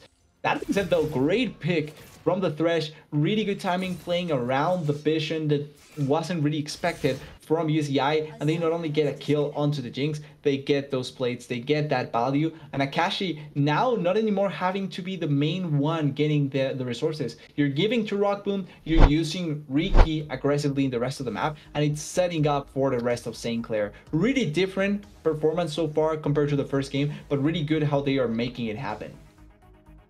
Absolutely, as we're going to throw it to a quick pause here. Going to be perhaps a couple of internet connection issues, but going to be nice money funneled back into Rock Boom. I mean, this is the start you want after having a really rough game for the St. Clair bot lane in game number 1. Now able to get himself his first kill of the matchup. And we are back into the action already. Rock Boom cashing out with a Kraken Slayer, ready to return to lane victorious. It's a really different sensation compared to the previous game. I think the first back from Rockboom was like a longsword after dying. So now being able to not only get the kill and come back really effectively with the Kraken Slayer, but knowing also that the enemy affiliates is behind you, below you in gold, and also not even completing the mythic must feel quite nice for Rockboom. Certainly, and is going to mean that these short little trades of auto attacks are going to favor Rock Boom. For the time being, item advantage matters so much in lanes like this. And Ricky actually finds himself some alone time with this turret. He is going to get himself more plates. UCI, they have to equalize it with this dragon, and it looks like they're going to be able to get it, but it's going to be a lot of money towards that Scion. Exactly. UCI committed a bit too many people down there to try and get control of the dragon and be able to secure it. But with the Scion having that free time, he not only gets the plate gold value, but also gets a lot of damage into this turret. We may see a situation where once again, Scion gets first blood turret. That happened in the previous game as well. It's not typical that it happens, but this game feels like it's going to happen once again. And this time, Ricky doesn't have to worry about the money being turned into a weapon against Rock Boom. Yeah. So he could be that big tanky force, and they don't really have a good way to remove him the way that they did on the set last game. That's going to be all the better for the St. Clair top laner. The set difference is really not going to be that massive. See, it's just finding away those champions and then you can play the game once again.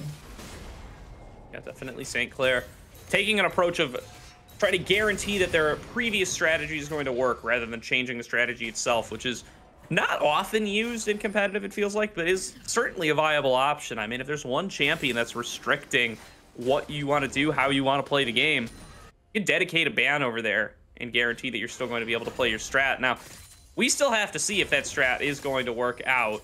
We haven't gotten to see a straight-up team fight yet, you know. St. Clair was able to build themselves up an early advantage at this point in the game, last game as well, and it ended up turning around to the team fight stage. Meanwhile, Ricky looking to push his advantage once again, going all in onto Elated. One more Q, flash away, but Ricky LaFleur very close to being able to close out a solo kill, and now Gorica getting hooked in the bottom lane. Mike Young arrives to actually turn it back around onto Ricky and take the Scion down. Elated stays alive. 'Twas all a bait all along, but Gorica dead bot lane nonetheless.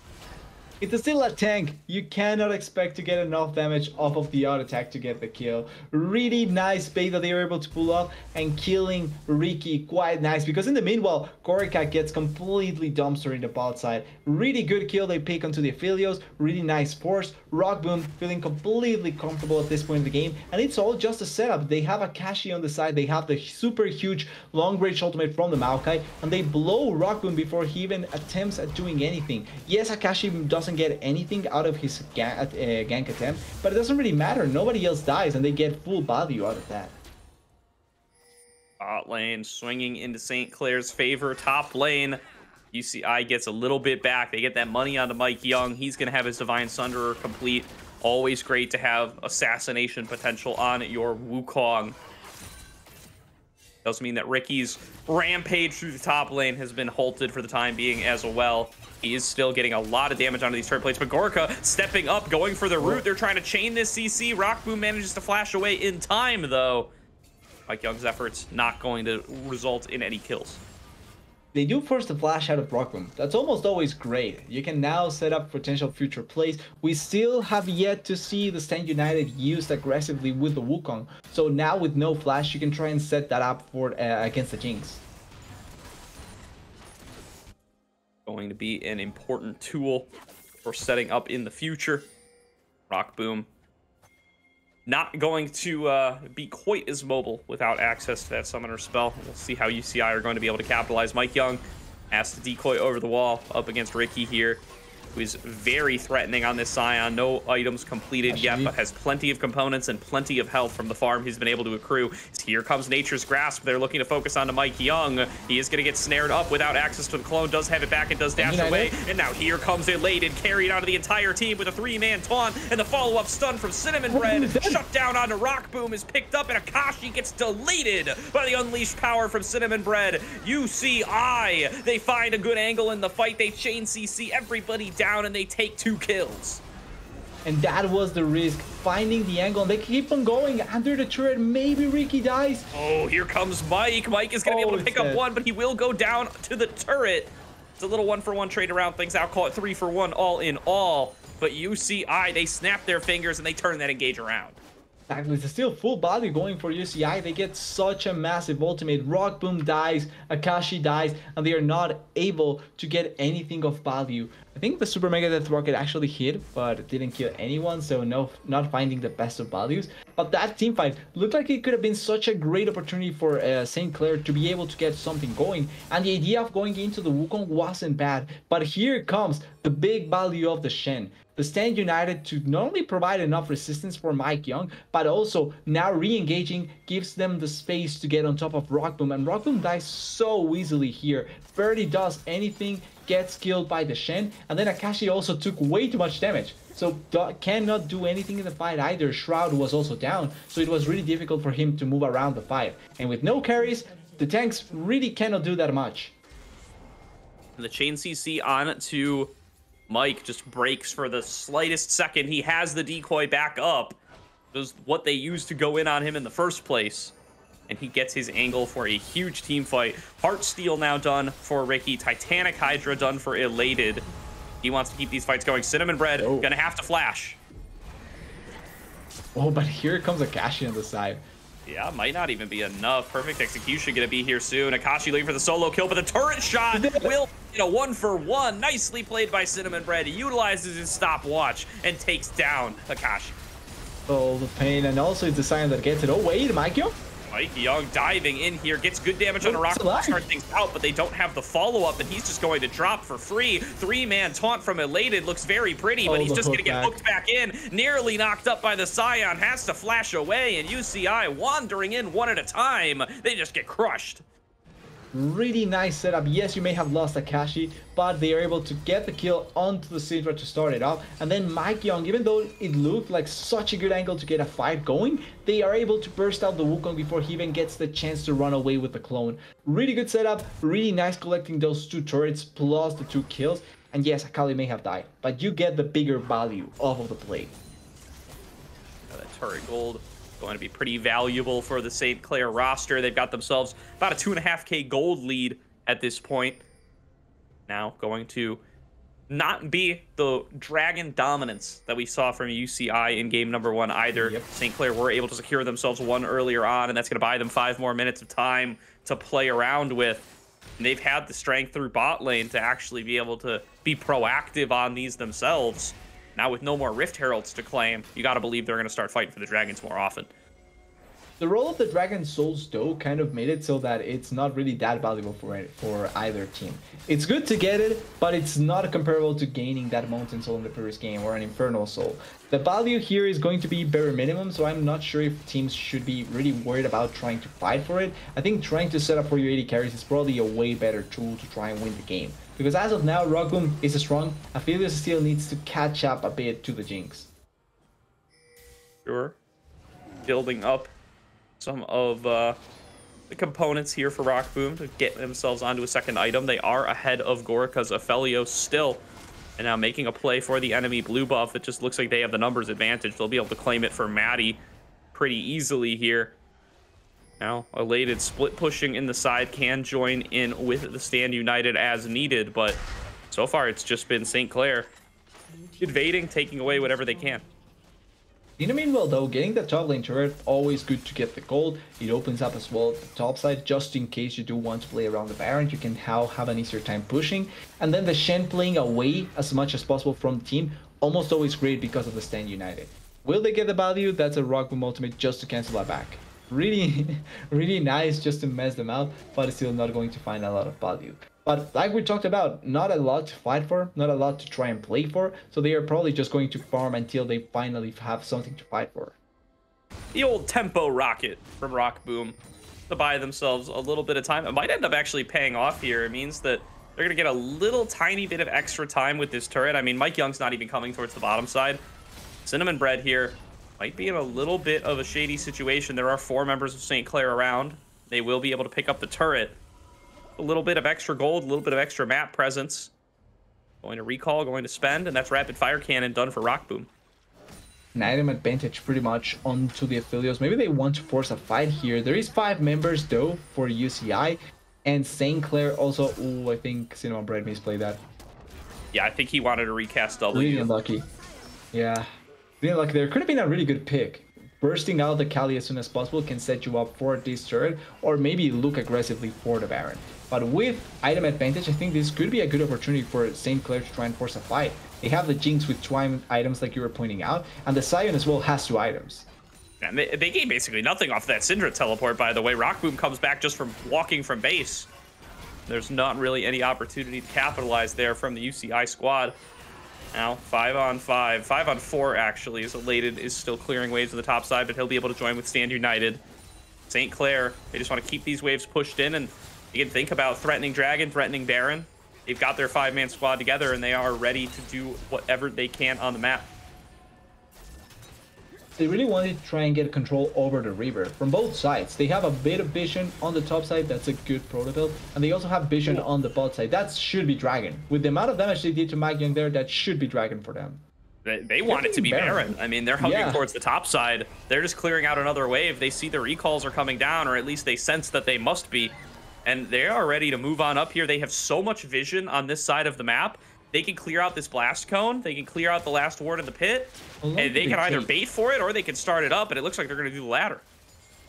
They are trying to force it. There's no hex gates. There is the blast cone to try and get there. And Shenny's also on the other side. They are doing it quite... They're not doing it as fast as possible. Oh, the hook.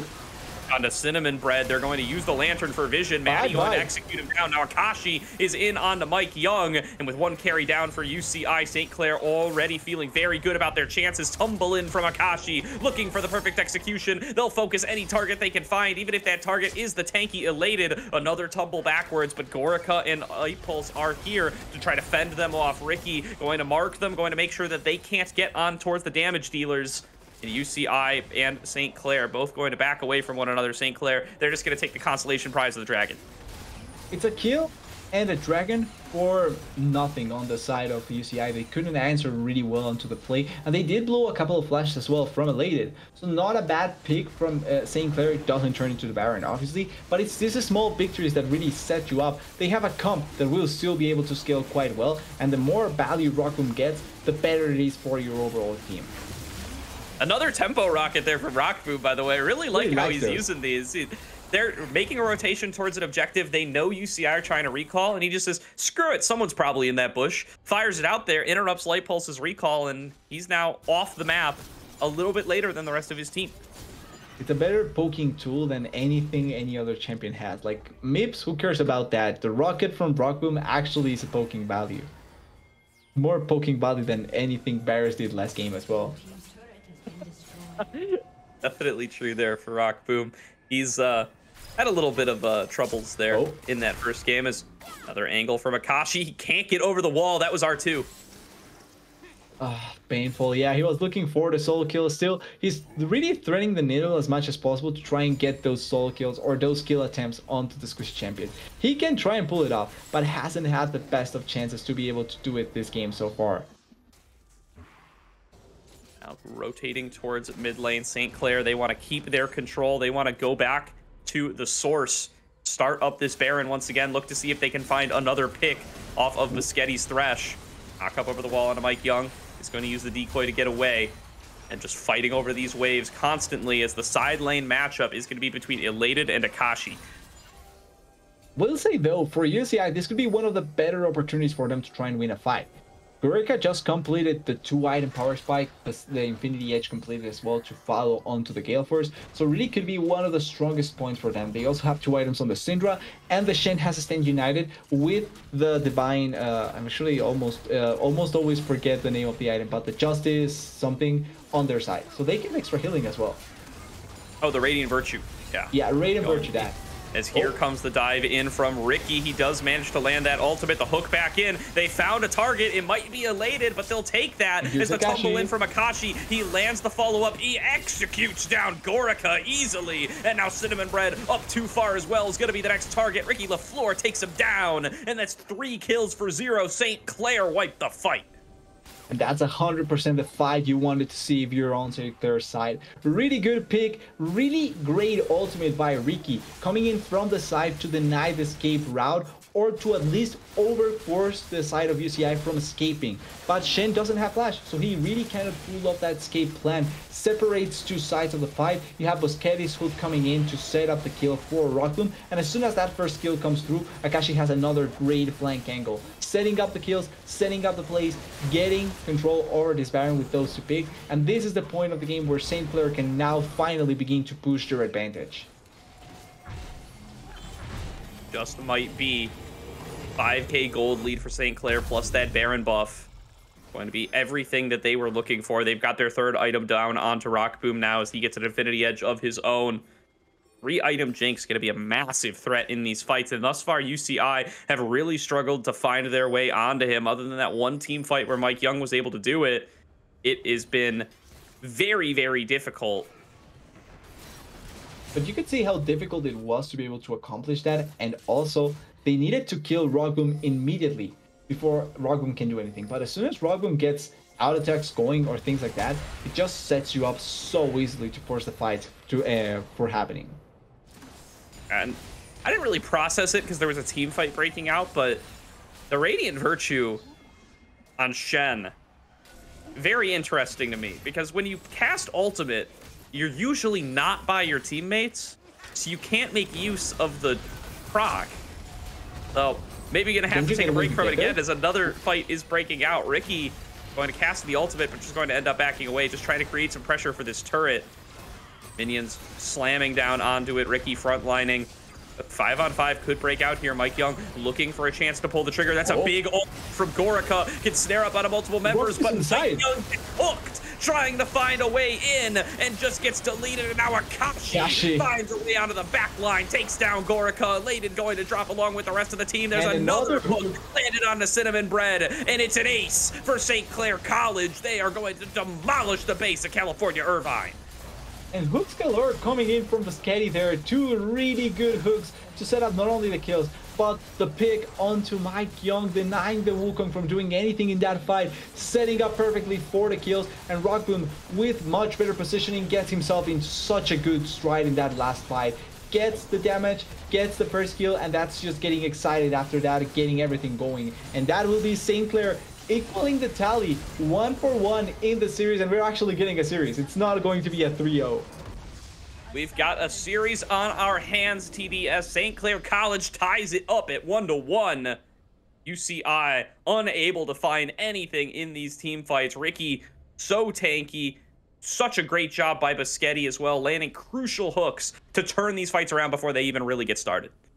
100%. And looking forward into the series for the 3rd game potentially, a lot of things are going to be needed to be answered by both teams, particularly the pick order. But first of all, we're going to look into the last fight. The setup from the ultimate by Gorica wasn't bad. It was a really good angle to try and get the stun onto the important targets, but the hook and the Nature's Grasp as well to deny Mike Young from accomplishing anything. As soon as that's down, the rest of the fight just goes in its way. Akashi gets a really good assassination here. Rockboom, like we're pointing out, dealing a huge amount of damage from the side and getting excited, and then also killing this Syndra on the last pick. Great hook, great setup. It's just highlights for the last moments of the game, but really nice how they are able to perform from St. Clair. And looking into draft, 2 things that stick out to me now going forward, it's going to be Heimerdinger. Is it really a pick you want to go for? 0-2 so far in the series, really hasn't accomplished much. When you look at how you want to play, hasn't had time to set up turrets, so really doesn't do much in the overall team fighting or game.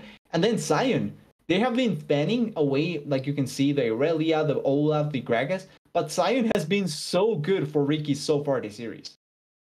It absolutely has been. And yeah, I just want to call out that last fight, super close to actually being potentially a big turning point for UCI. They get the multi-man snares off of a great ultimate from Gorica, but it's a clutch hook from Biscetti that shuts down Mike Young, stops him from being able to cast that ultimate. This could have been a much longer, much closer game if that last Really fight could have goes just a little bit differently.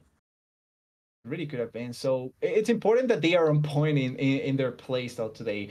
Crucial outplays, crucial fights, crucial ways of going, and that every player has had their turnaround. Because from the first game to the second one, really big difference between, I think, for particularly Rockboom and Biscetti, like you're pointing out. The rest of the members are online. And then on the side of UCI, we obviously know how powerful they can be, how good they can be, but this game from Elated, a bit less impactful, a bit less valuable, didn't really get anything with the Stand United apart from that one fight. And like you're pointing out, now I'm not sure if the Virtue, yeah, that the oh, I hate that item. Radiant I hate Virtue? the name of that item. Yeah, the Yeah, Radiant Virtue. I can't. really had Radiant any Virtue value. discourse has been the death of me this season. Let me tell you what. But as you were. I hate that item so much, and it didn't manage to find a lot of value for Elated that game either. So had to reevaluate certain things, had to see what things they changed going forward, and maybe they changed sides this time around. Blue side has now win one game. It's not just red side supremacy. It's not, and it's not one team supremacy either. We do have at least 2 more games, as we said there, as we are tied up 1-1. We're going to throw it to a quick break while we get into draft for game number 3, but we will see you guys once we are back with the draft as UCI continues to take on SCC.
Welcome back, everybody, to tonight's broadcast of the Aegis Champions League. We are here with our grand finals matchup between UCI Varsity and St. Clair College, where the Saints have just tied us up at 1-1, and we have got ourselves a series, TDS. Exactly. It's not going to be the sweep. It's not going to go just one-sided. Both teams already able to take away the pressure of winning one game, and now changing sides. So there's bound to be adaptations that we're going to see through.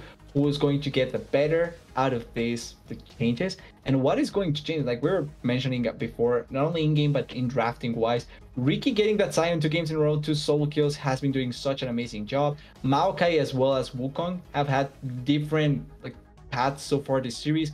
Wukong like the Heimerdinger 0-2. Meanwhile, Maokai has won both games, so maybe that begins taking away from the trend of picking the Maokai or banning Maokai instead. It very well could. I mean, things are really starting to shift in the jungle meta. We've seen that a lot of times throughout the playoffs.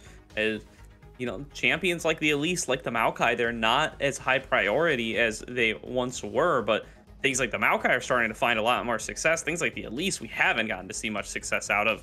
I still wonder to see if we're going to actually see that ban kept up by St. Clair. I mean, they won last game, so maybe they're not going to change up much at all. But it's a pick that I keep having my eyes on. And the Kennen, still nowhere to be seen. This champion is pick ban in every single pro game.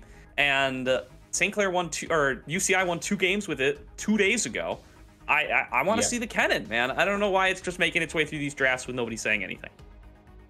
It's kind of weird that they have opted away from the Kennen, especially like you're pointing out when you had so much success. They also opened up again to the Sion being able to be played. So, or Sion, no, the Ornn being able to play. So I'm not sure why they wouldn't want to play for it. Now, maybe blue side, they feel more comfortable with that, since probably Ricky is not going to go from anything that is not a tank. At least so far, we've seen that he wants to play the tanks instead of anything else. So maybe this could be the opportunity to look into the Kennen and maybe find angles to play it. But that's the sort of decision that we need to see changing in the draft. Same with Elise. Like, I think Elise should be left open and ban the Maokai if you're on St. Clair's side, because now the UCI gets first pick value off of that.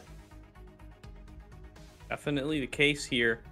I mean, there's been just the tiniest shift in draft from game 1 to game 2 has produced a very different result. So the question is, right, do UCI stick with a similar thing that with what St. Clair did, right? Where St. Clair said, hey, we just need to make some minor adjustments. We have to change a little thing about how the opponents were able to play. And that was all it took for us to be able to win here. You know, maybe look at something like a Sion ban. Maybe look at something like getting themselves the support matchup that they're looking for, like Baschetti's Thresh being potentially a big source of the problem. Or are they going to really pivot and go towards a different strategy the way that we've seen some teams go for in the past? I mean, that's kind of the more traditional approach when you're on the back foot here. And we've seen a lot of times from UCI, they play these different strategies, right? They'll play a more carry-oriented topside style with plays like the Kennen and the Jace. They'll play, you know, these kind of DPS mid laners. They were playing Cassiopeia a lot for a bit as well. If the Ezreal ban sticks, that's not going to be an option, but those kind of Ezreal poke compositions have also been a big part of their identity throughout this playoffs run. I want to see which one of those we're going to end up seeing. Well, they banned the Barris in the previous game, but they could potentially just bring out the Barris instead of if the Ezreal is banned, and you can play poke Barris as well with other champions. It's the options that you need to find to be able to play around them. I think really big difference between Gorica playing that Ezreal to the Aphelios was felt in the previous game, and maybe having an AD carry that it's more self-sufficient could also be quite good. Like, you can play Saya, and you can leave the Saya by herself. You have the ultimate appeal, and then allow for Light Pulse to be a bit more aggressive and moving around and trying to find value for the rest of the team is an option as well. Definitely could be a lot of options to swap around how these teams want to really play. You know, we've seen lots of real deep champion pools from both squads. Looks like we are taking a little bit longer to discuss our options here in between games 2 and 3, as both of these teams still not quite ready up for draft yet.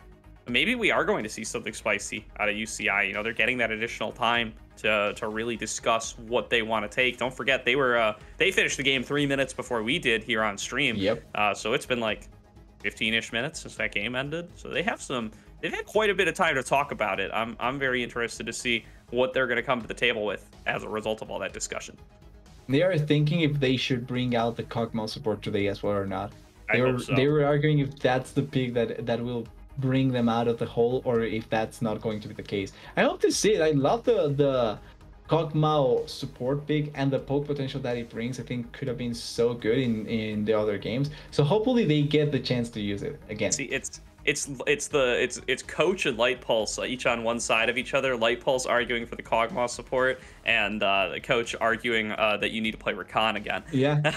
So we'll see which one ends up winning here. I do think both are good strategies for UCI to go for if it's what they're feeling. Well, we're gonna find out before too long, as both of these teams do need to get themselves loaded up into this lobby, man. I mean, we'll see what production has to say to us, but I'm getting a little impatient here, guys. Let's go. It's time to get into game number 3. Imagine us being the impatient ones, and then the players still needing to finish the series, and they haven't gotten it. Probably some difficulties. Like, we knew there were pauses coming into the previous 2 games, right? So maybe there are some difficulties outside that has been holding them, and luckily, hopefully it's not anything super bad.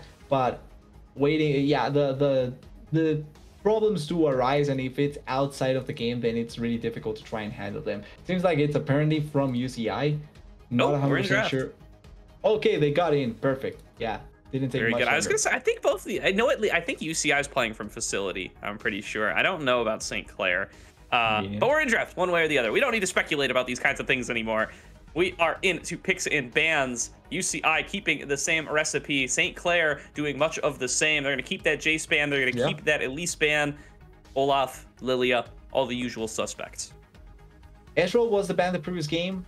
Now going to be taken by something else. Same for the Barriers. Now going to be the Jinx banned instead. It's interesting that UCI is not willing to be the ones to pick it. I think Gorka should be able to play the Jinx, but not really opting into it, and there it is. The Maokai going to be banned away. Has had so much success that opens up now for first pick for UCI Barriers. Surprised I didn't think of maybe taking the Wukong or the Ezreal.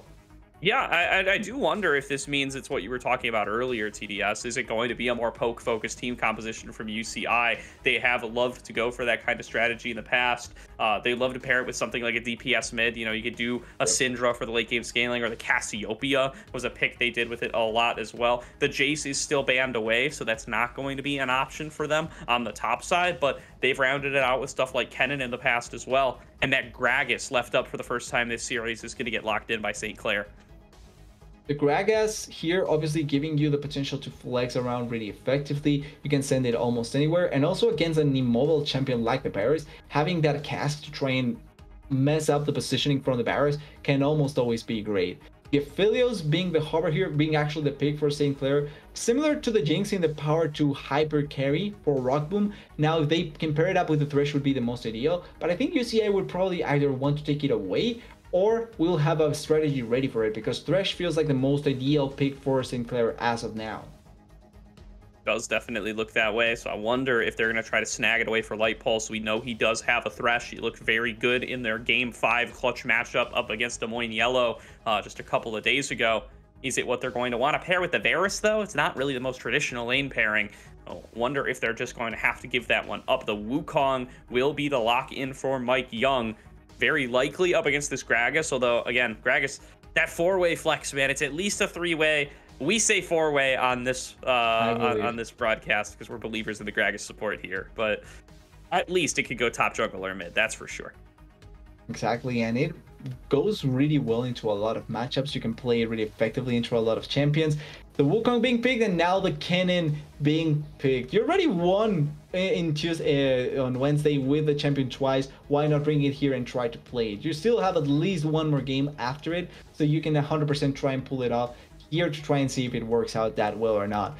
I still believe that there's a chance we could see on-hit Kennen, just because Ricky does like to play the tanks, but as of now, with the AP lack that they had, certainly it can be a really effective champion in that sense. And the area again for Akashi, not against it. I do think that Cinnamon Bread can just bring out the LeBlanc once again unless it's banned, and it did match up well enough against the area. Yeah, it's a big opportunity now to ban away supports for UCI, I would say. They're going to want to take away this Thresh. They're probably going to want to take away something like the Renata as well. At least just try to take away some of those really safe, effective pairings with the Aphelios if the opportunity presents itself. And St. Clair, they're going to do the same. They want to take away some of these poke-focused bot lanes. They're going to take away the Karma. Do they think to take away the Kog'Maw? I mean, they 100% know that UCI play it because they played it against them the first time they met back in their upper bracket series. Did they use it with the Varus or with the Ezreal? That's kind of my big question. Okay, so it was with the Varus. This could, it could be an angle to ban away the. Oh, the Melio. Kog'Maw. I didn't even think of Melio, but that's a good choice as well. Definitely. I'm still not used to Melio existing yet. He's been disabled for so long and still is at MSI. But yeah, that's definitely a good ban choice. Actually, though, didn't they use the Kog'Maw against the Melio lane? I think it was I think they did. Melio For Des Moines, they did. Jinx? Yeah, it was like it was like Melio Jinx.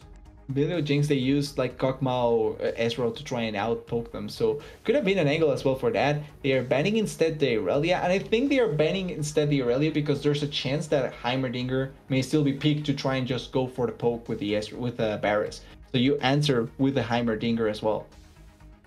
Definitely possible here.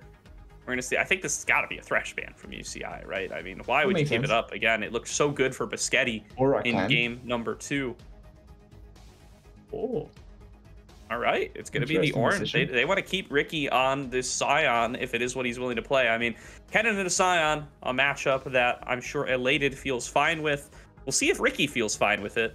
His first game on red side here. They could be saving the last pick counter pick as well. They could just choose to lock in the Thresh here. I would not blame them. I feel like that would be the smarter option, but it also opens up for light boost to counter here. So with this, Ooh. it's probably going to be Gragas top lane now. The Xin Zhao into the jungle. They already knew that the Wukong was coming through, and I also think that trying to play against what light pulse picks probably the safest option because light pulse will bring out anything. So you have to be extra careful about what is going to be brought out in the support position.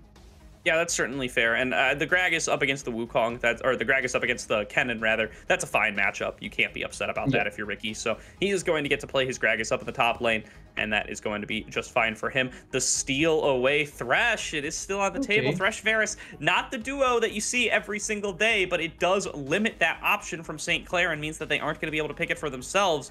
And are they going to be willing to go for some kind of aggressive counter pick, something like the Blitzcrank? That's going to be the question to find out here. Or could it be Biscetti's Pike? I mean, he's a big Pike guy. The only thing that I fear out of that is the fact that if you bring the Kennen to your team, probably not the best of situations you want to play against. Yeah. But could be interesting. I think Pike actually this game wouldn't be that bad. You had a lot of squishes, a lot of potential burst damage to be able to kill them. And if you get one good charm, you really can lock down champions to be able to burst to execute them with the Pike. But they are going to take the safer approach. It's a hook champion, but it's not a champion that will bring them to your team. It's a champion that you are able to CC them down and then lock them down as hard as possible and as long as possible. Not against it, but not the hypest of champions. Absolutely not. And now going to be just the boring old Nautilus. I mean, you don't get to win every single one. We don't get the Biscetti Pike day in, day out. Sometimes we're just going to be adults about everything, and we're going to just play the boring old Nautilus up against this Thresh Varus lane and go and try and test a duo with the Aphelios. I mean, they can brawl together all day long. They are definitely going to have some kill pressure if they're able to get a good hook onto the Thresh or onto the Varus.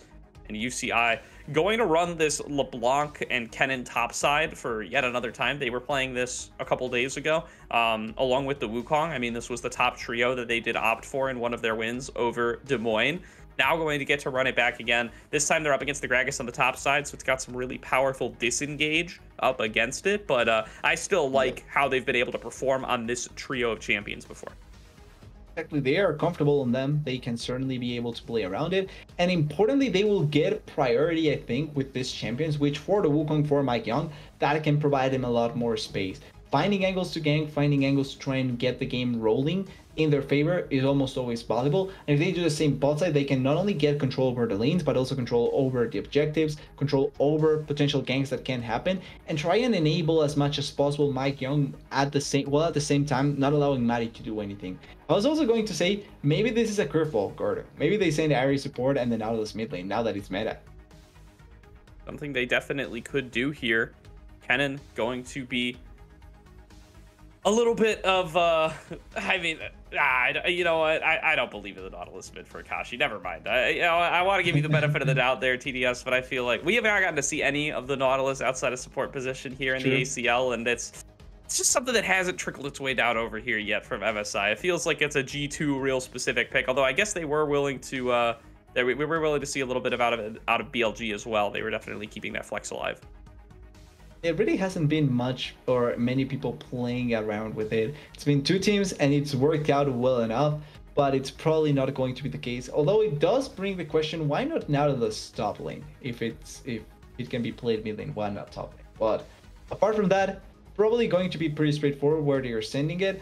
I will say though, I do think that St. Clair has a better late game potential pump with this, just because I do think that Aphelios and Ari are going to find a lot more value, especially how Akashi does like to play it. Ari can really find a big strides going into the later stages of the game, and as long as they can control the Kennen and the Varus, I feel like St. Clair has such a good straightforward comp to play around with.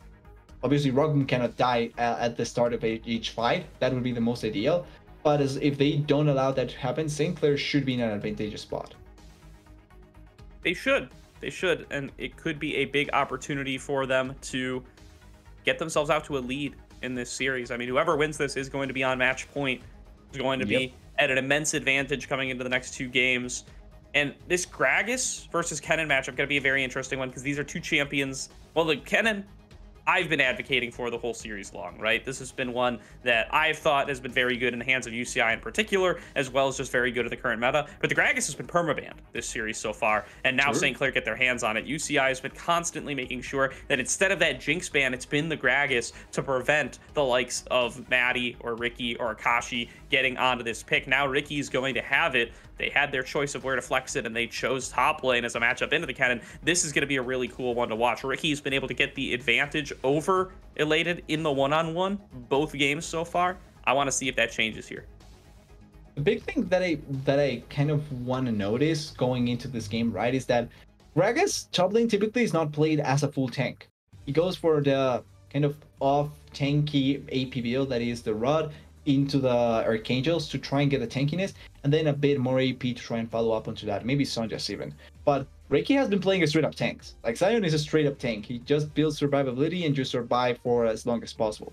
Maybe that dynamic may change how the top lane matchup does go, because it is changing from tanky into a bruiser. But maybe if not, if Ricky is able to win like this, where do you really attack on the side of UCI, right? Because Elated would have lost against a Sion that is a straight up tank, but also against a Gragas that is much more bruisery. And that can try and take a hit onto Elated's confidence going into the matchup, going forward into the matchup. And I do have one important question for you here, TDS. Looking at the UCI Varsity composition, who kills Xin Zhao here? Because he is going to be able to dive in, throw down that Crescent Guard, and there is not going to be a lot of lockdown to really stop him from continuing to advance forward, unless it is Mike Young all over him with the Cyclone or a Thresh landing a nice hook. It's going to be tough for the likes of Varus and Kennen to really be able to work their way through that jungler. I think you answered already perfectly the question. It's on Mike Young getting that Cyclone to lock down as much as possible the Xin Zhao, or Thresh. Even if the hook doesn't deal damage, you can still lock him down enough so that you buy enough time for the Crescent Guard to fall down, and then Virus and the Kennen can deal the damage, and the Blank as well. But when it's up, it's really almost impossible to be able to get it going, because the Blank wants to go in, but she wants to also get out. Like, she doesn't want to stay in front of you for as long as possible, because you can try and lock her down. Barris doesn't want to get close to you at all, and then Kennen may want to get close to you, and with the Maelstrom may do it. But if you get pushed away, if you don't really find the angle to get it going, or if you fail to make your engage happen as the Kennen, then your team fighting kind of goes completely or really down in effectiveness. And I think that that's something that UCI wants to be careful about, especially when opting into the Xin Zhao. Certainly the case here. We are now ticking down on the spectator delay, going to be getting into the match in just a few short moments as this series has started to heat up. Ari back onto Akashi. He looked very good on this pick in game number 1, good enough to draw a ban in game number 2, but they do then up their priority of it, take it in the first rotation. Now going to be facing up against Cinnamon Bread's LeBlanc for another time here. That was the matchup in game number 1. It felt like it was Akashi favored, We'll have to see if that can change around this time. Is that Ari pairing up with the Xin Zhao, roaming around the map, looking to make ganks and picks happen in the early game? That sounds like a deadly duo for St. Clair, and it's one that they have got a lot of practice on playing that style with Maddie and Akashi. Yeah, the 2v2 is going to be so important to see, because whoever can win it can really snowball out of control with it. Like, Ari Shin gets a kill, I don't think Wukong LeBlanc can do much to now stop them, because any dash that they go forward can just be met with a charm into a kill from the Xin Zhao. It's really important to keep our eyes on it and how it develops, and then like you're pointing out, how it's going to move into the rest of the map. Because that it also can happen that nobody fights mid lane, they just decide to shake hands and then move out of the mid lane and rotate with their junglers. And then which lane do you want to impact? If you're St. Clair, I think the biggest lane you want to impact is top lane, because you don't want to give Kennen any opportunity to win the game. And UCI probably wants to do the opposite. They want to go towards the bot side, because as long as they control dragons, they gain control over the bot side, they gain control over the objectives and begin stacking those dragons up, then they can force fights into their favor and make it so that St. Clair takes really bad fights later on in the game. Going to be where this matchup hinges. We are paused once again as we are on to the Rift here, so we're playing some games here. I have been informed Gragas has gone for the Comet, so Ricky looking to play this lane maybe a little bit more aggressive. I do think the Comet Gragas is really strong. I mean, you can just chuck barrels all day. It just basically adds in an extra big chunk of damage onto those barrels, and can be a way to really build yourself up at early advantage on top of the sustain that Gragas brings to the table. I mean, he will just sit in lane all day long up against a Kennen. Yeah, you can perma poke, you can perma heal yourself pretty much, and as long as there's no mana deficit, you can really make the trades go your way. And you can threaten the Kennen quite well as well, because one thing that the Gragas has is always the body slam flash, right? That threat will always exist. It's really hard to try and predict. Even if you think you know where it's going, if you play around it, it's really difficult to try and evade it or escape it. So the gang setup can be quite good. The damage from the Gragas can be quite good, and Kennen is a squishy champion, so if he takes a lot of damage, he can end up dying in the 1v1 trade. And so far, Ricky has 2 for 2 in 1v1s in the top lane. Would be coming down once again to that mid lane jungle 2v2, right? I mean, that's where this whole game is going to swing. It's all about where that Xin Zhao is going to be able to show himself, what that Wukong is going to be able to get done. Those are where this matchup on both the entire top side and even spilling over in towards the bot lane is really going to swing.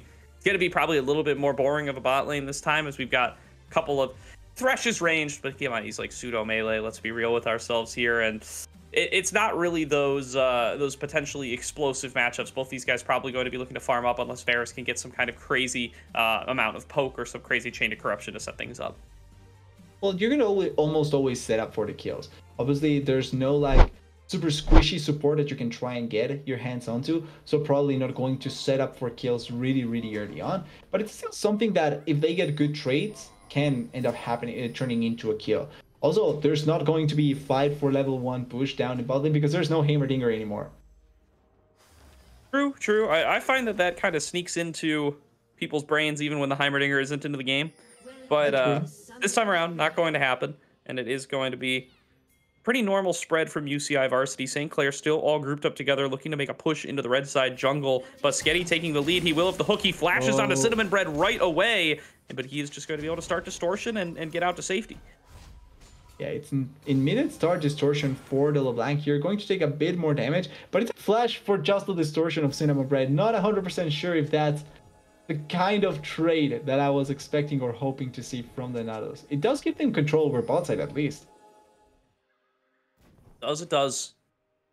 Now the setup here.